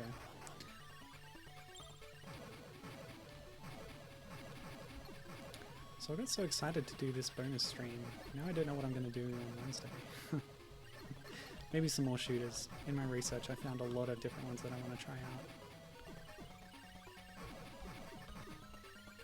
But I'm not sure whether to do more compile or try out some of the company's work.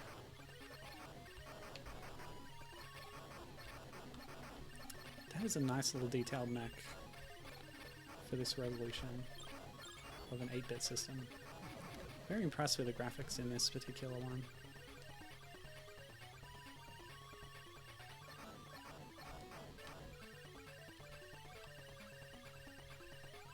Rows of solar panels, I think.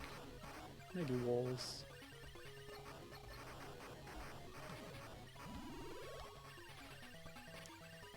Give the P, yeah.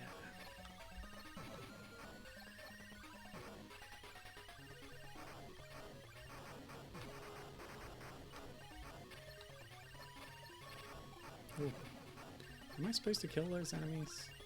Tyrion has this stuff where this kind of, well, on top of the whole importing your arcade customized ship into story mode, I think it has like New Game Plus, so you can bring your ultra powerful ship back into the first episode and redo it with your overpowered majesty. And they kind of design some of the stages around that, where you'll never be able to destroy all the enemies in a stage. There's something you kind of just have to avoid. And it seems set up for you revisiting things in a more powerful form, so you can do more damage and get a higher clear total. So they always score you with percentage of enemies defeated at the end. So what's the deal here? Am I shooting the eyes when they're in the face or when they're out of the face? Hard to tell.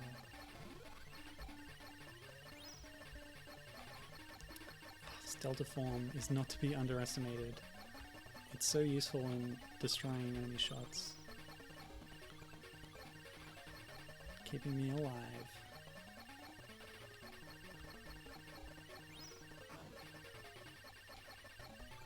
I have the fear that it's going to lock me out of some stages or the ending cutscene or something if I'm playing on easy mode.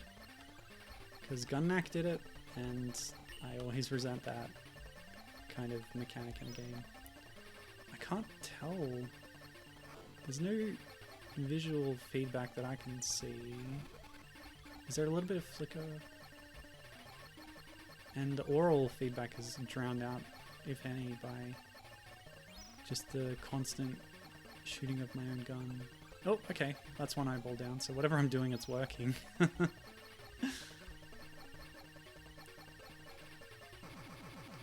Cool. Maybe I should experiment with another weapon. Oops, I went to get the R, but control was taken away from me as I approached the mothership. Oh well. We'll pick up something again at one point. Oh, that's right. I forgot about this. Oh, golly. Yeah, so the bonus stages in GG Aleste 2 take the form of Space Harrier style rail shooter scrolling things. Oh, I was just talking about rail shooters before. And yeah, I've got homing shots.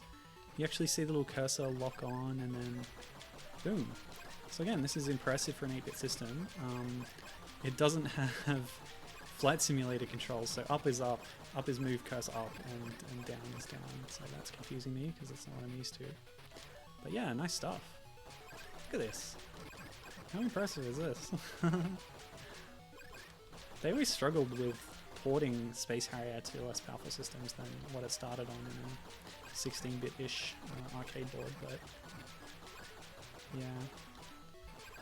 They always struggled with doing games like it as well.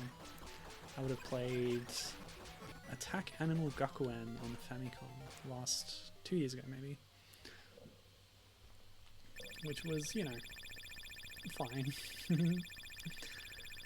Yeah, this is cool. What a nice little bonus. Alright, Bionic City. back to the normal gameplay.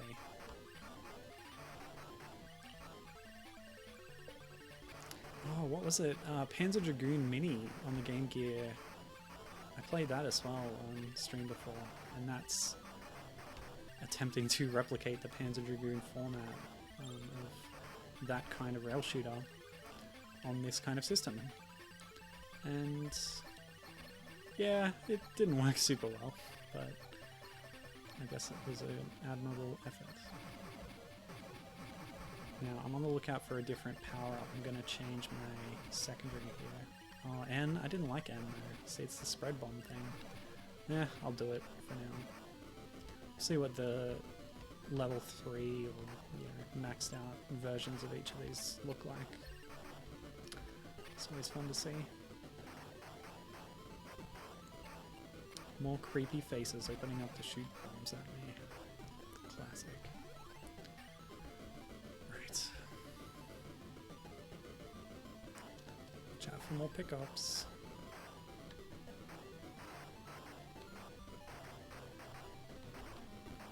Huh. Some of the shots disappeared. Why is that? Sprite overflow, perhaps? There's a lot of flickering and slowdown right now because of this sub-weapon, I think. Probably. Okay, so now we have the missile. Oh, is this homing? Yeah, it was H. There's some, yeah, some limited diversion of it to zoom in on the enemies.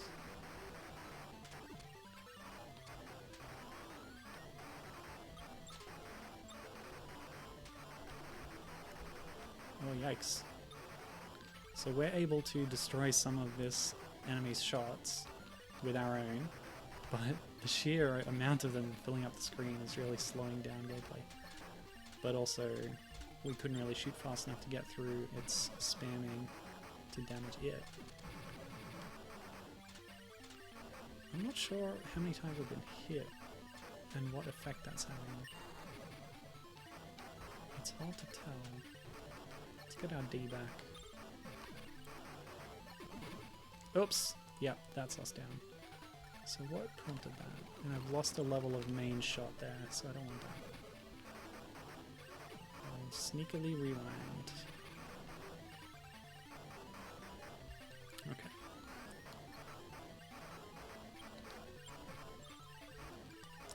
Oof, okay, we've got the speed back.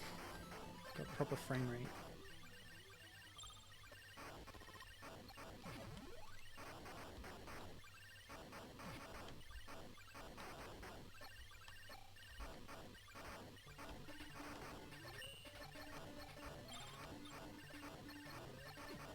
No. What's this? This isn't a boss. R, perfect. The laser. Whoa, spread laser. Look at that.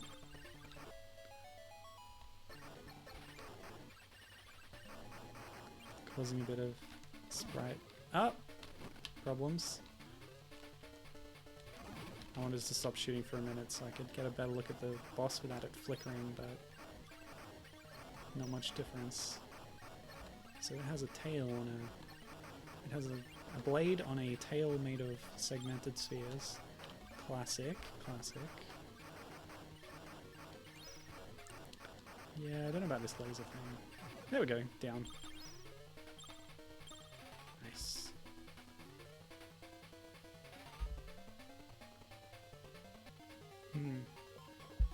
Oh, okay. Oh, I got worried it's a friendly ship, of course.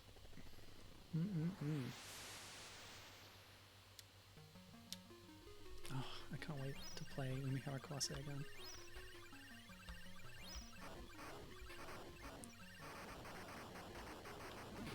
Oops, what was that? I ran right into a shot. How silly of me.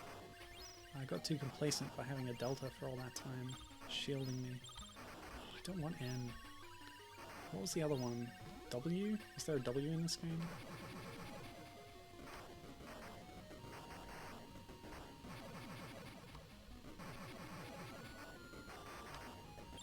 Nice little background titty, by the way. The aesthetics of this game are really nice, especially for the system.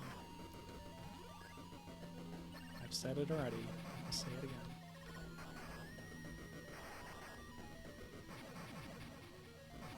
I think my shot has gone to a new level here of power. Hey, it's Wadidi von Heisanger. Good to see you, buddy.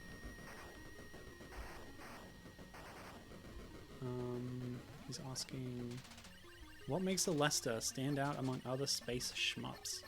Well, I'm probably the wrong person to ask about that because I don't have too much experience with other space shmups. But I can say from the ones that I have played, the Aleste games that I've now played today, including Musha and the 2 Game Gear ones, as well as Gun-Nac, which I played last week, have seemed a lot more friendly and accessible to me. Yeah, compared to other ones that I've seen and experienced. I was sort of speculating before that maybe it's got something to do with being developed for a console rather than arcade.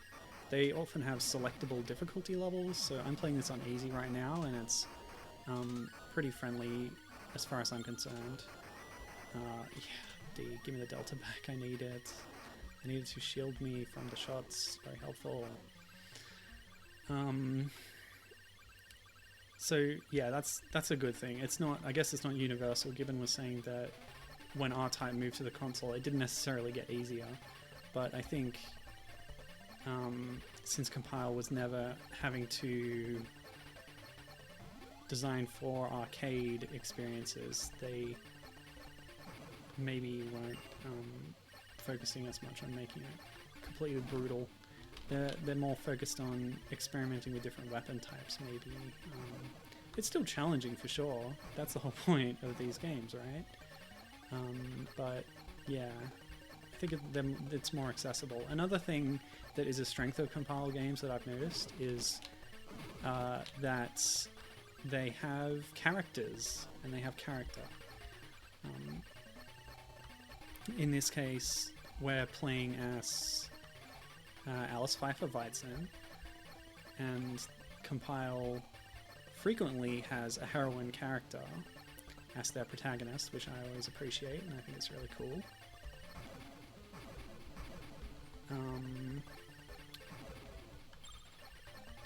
So that's something that helps Compile's games to stand out, because a lot of other space shoot-'em-ups, you're just a ship. Like, your representation on screen and in the game world is just a spaceship, and that's it. And there's nothing more to it. But here, you're a ship, but you know that you're a woman inside that ship who has blue hair and is really cool, presumably. Yeah, and that just adds another layer of how you engage with the game world.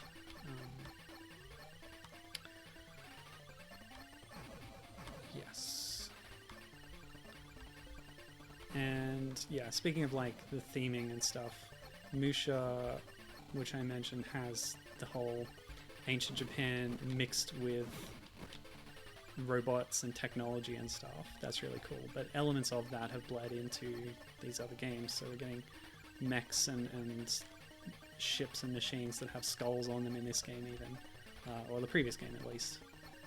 GG Aleste 1, as well as the final boss of Aleste 1 being the giant creepy robot face, human face, which opened up to reveal a juvenile alien creature inside.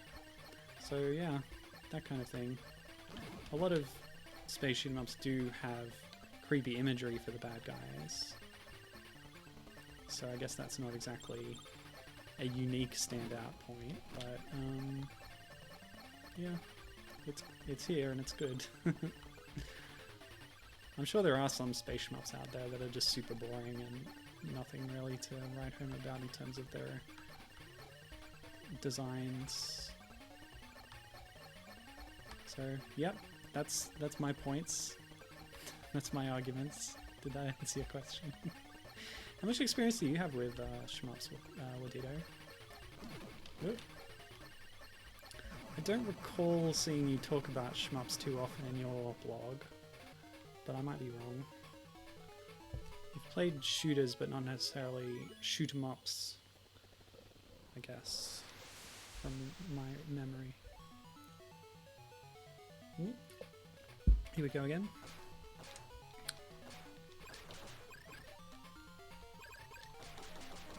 Okay, so this is rapid fire.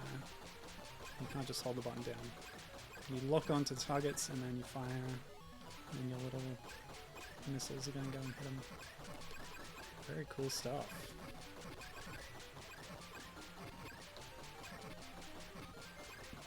Yeah, I wonder if they were experimenting with this engine to make a full game in this kind of experience, but decided maybe it wasn't quite all there, but then they just included this a bonus game in here. Because there's no, as far as I can tell, no damage mechanic here. I don't know if anything can hit me if it gets too close. But that's something that's always tricky in these kinds of games. Moving your ship to dodge shots and trying to pass hazards and shots that are coming at you in a sprite scaling format can be pretty tricky. So yeah, it's quite good as a little side bonus like that. I don't know if it would sustain a full game, so it's probably a good decision. Alright, so we're fighting a mech with a sword and shield now. Or maybe a little shield, but mostly sword. That's nice. Yeah, dodge the thing. Yeah, cool stuff. I like this. Oh. Boom! Got him. Now what? Oh! Okay, watch out for that. Yes, I will be rewinding, by the way. If you haven't seen it already. What did I? Boom! Nice.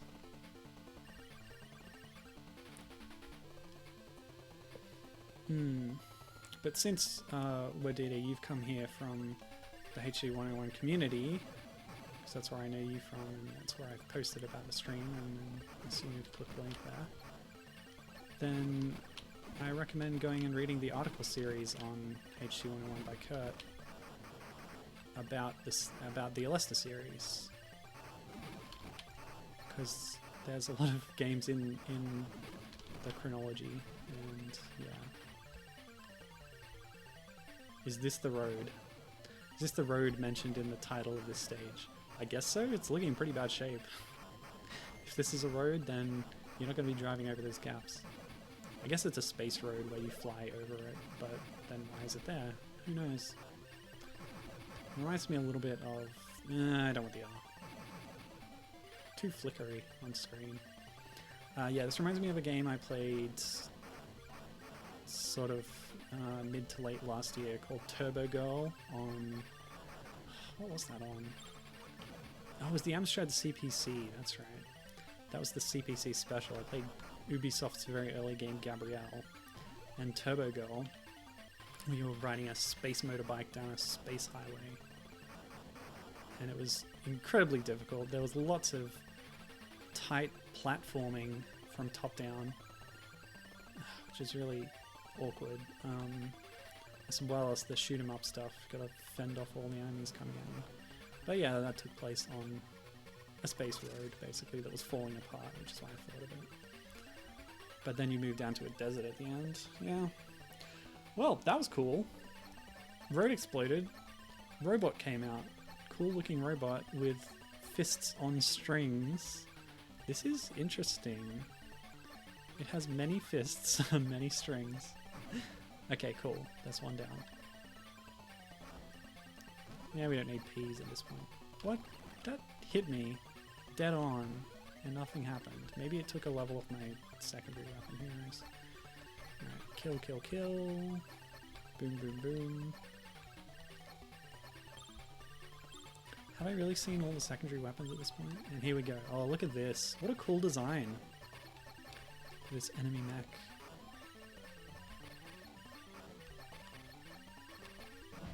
So I think my shots impacting the wings there is doing the damage. Oh, okay, I took out the missile launcher. Yep, good stuff.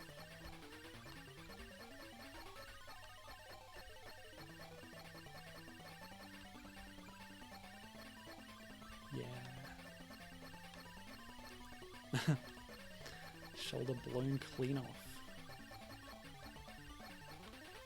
Kaboom. We done? No, we're not done. Of course not. Must destroy the central torso. While avoiding the large luminescent orbs being fired from the crotch area of this robot. No, let's say the waist. Yeah, a bit higher. Yeah, the waist, definitely. The belt buckle. Sure. Oof.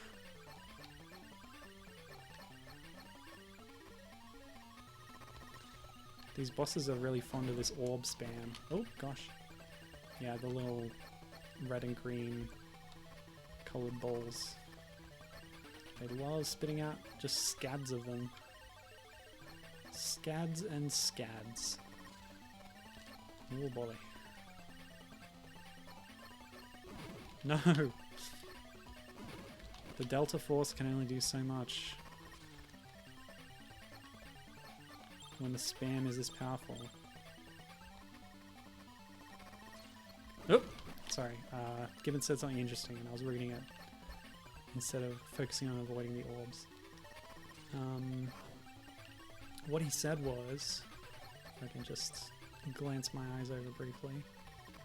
You ever notice how anime mechs tend to look like samurai, while early arcade game mechs tend to look like giant armored flight suits? Interesting. Yeah. Yeah. Well, yeah. Games have always been influenced heavily by anime. And I don't know, there's so much mech anime that I wouldn't want to generalize that they all look like samurai. I'm aware that you're more familiar with all of this than I am, given, but that is a good point. Yeah, mechs that look like flight suits. Do you have an example of that? Would you say this looks like a flight suit or a samurai? It's got a tail. I don't know what this looks like. Come on, no. But yeah, there's definitely a lot of samurai mech out there. We saw them in Musha, of course. Ah! But that was the whole theme of the game, really. Given reckons this one's more flight suity. I guess some anime do it too, he says. These orbs are getting better at tracking me. Don't like that. Yeah, this guy's a real bullet sponge, eh? I don't like it. It's just dragging on at this point. Come on, buddy. Do me a favor.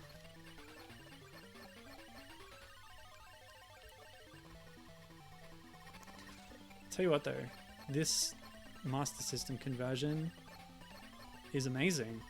Letting you move freely all the way around the sides of the screen. I'm sure that's actually helping me survive quite a bit too. Oh, am I going to be forced to get the end? No, it passed through me. I'm sure that fight would be much more difficult and cramped on the original Game Gear screen. Okay, into Algo. I don't know what that means, but we're in a very strange place now.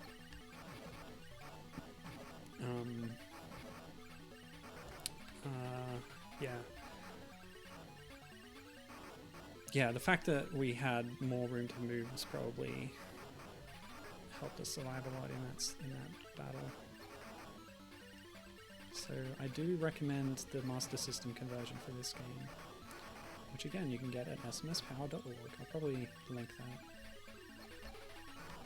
Into Algo, where Dido says this stands for International Algorithm. Okay, yeah, that works. I'm gonna say that it stands for interrupting. You took the only good one for Algo. I don't know what else Algo could be. Algot. Algot is like an EGOT, but no, I don't know. I got nothing. Oop. Well, Al Gore. Al Gore, the presidential candidate of 2000. Yes, Al Gore, the interrupting Al Gore. He will stop what you're saying. He will stop you from from speaking and tell you about climate change. Oh boy, this is a scary mech.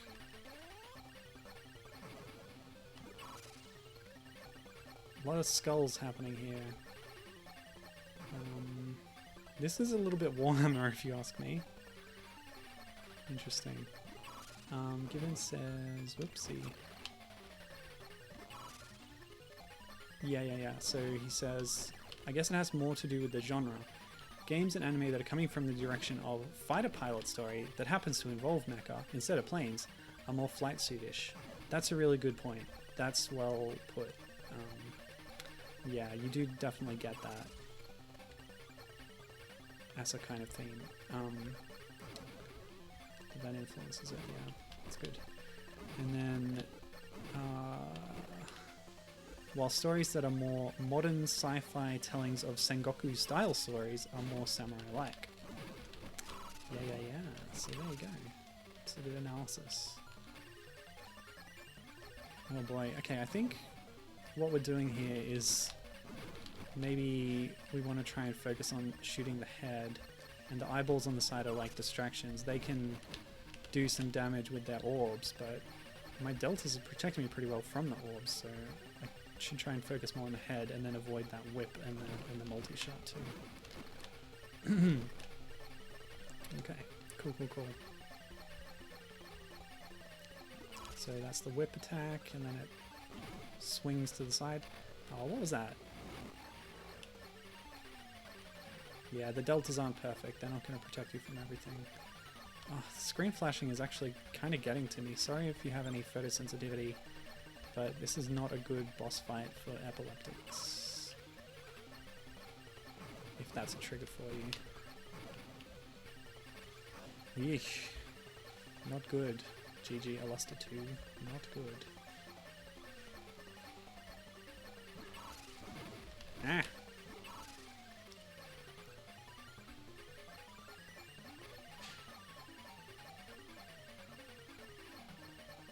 Come on. We got another bullet sponge on our hands, people. Wadito says that this looks final boss-ish. Could be. What's the time? Yeah, we're probably getting there.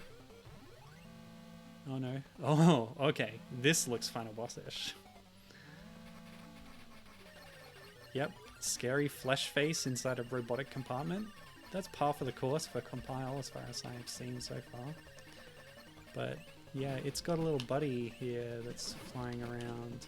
This might be like the Musha boss that we had to distract it and then shoot the vent. I think, see how the face kind of blinks when I shoot it? Yeah, I think we got to distract that little guy. Oops. Hey, it's Andros, says Gideon.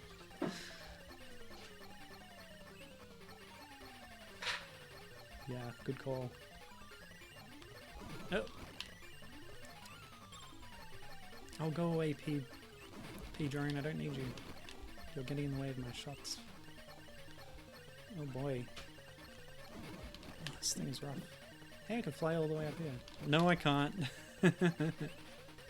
Don't touch the face, you will blow up. Hey, I tricked it. Nice. Come on. Yeah, so the deltas do not protect me from the green orbs, unfortunately. Come on, buddy. Oh, let's use a bomb. Oops. Let's not die, and let's use a bomb. Boom! Very flashy. In the sense of, like, showy. Not in the sense of flashing lights. Not in this case. Not like the previous boss. Now, so Adito points out, if you get poked constantly around your nose, you will blink a lot. This is fair. This is very fair. I should go easy on the giant android face here. Whoa, boy. Dang it. Okay, come on. Let's use another bomb. This is definitely final boss-ish. Oh, I think I destroyed the buddy. Oh, I destroyed the whole thing. It's all gone. Ta-da! Yeah, it might be a good idea to put a seizure warning on the YouTube upload. I don't usually do that, even though I probably should. Okay. yeah, that was it. Final boss down. Get our first good look at Alice Waizen here with her lovely blue hair. Taking a little kip in the cockpit after a hard fought battle.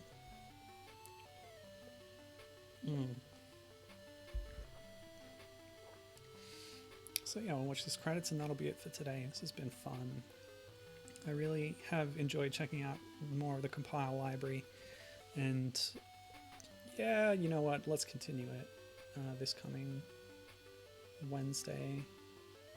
I might mix and match compile with some other shoot 'em ups that I've read about recently, and yeah, maybe expand my education of the genre, which has been pretty limited up till now. Generally speaking. Oh, who are these people? A bunch of friends. My wing mates or support staff. I don't know. Who knows?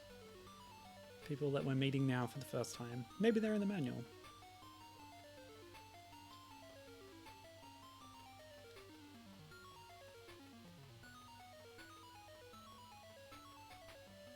Oh, that poofy hair is amazing.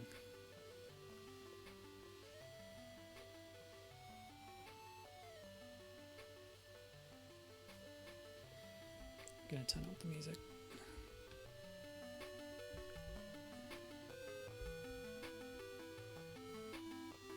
Yeah. Very nice.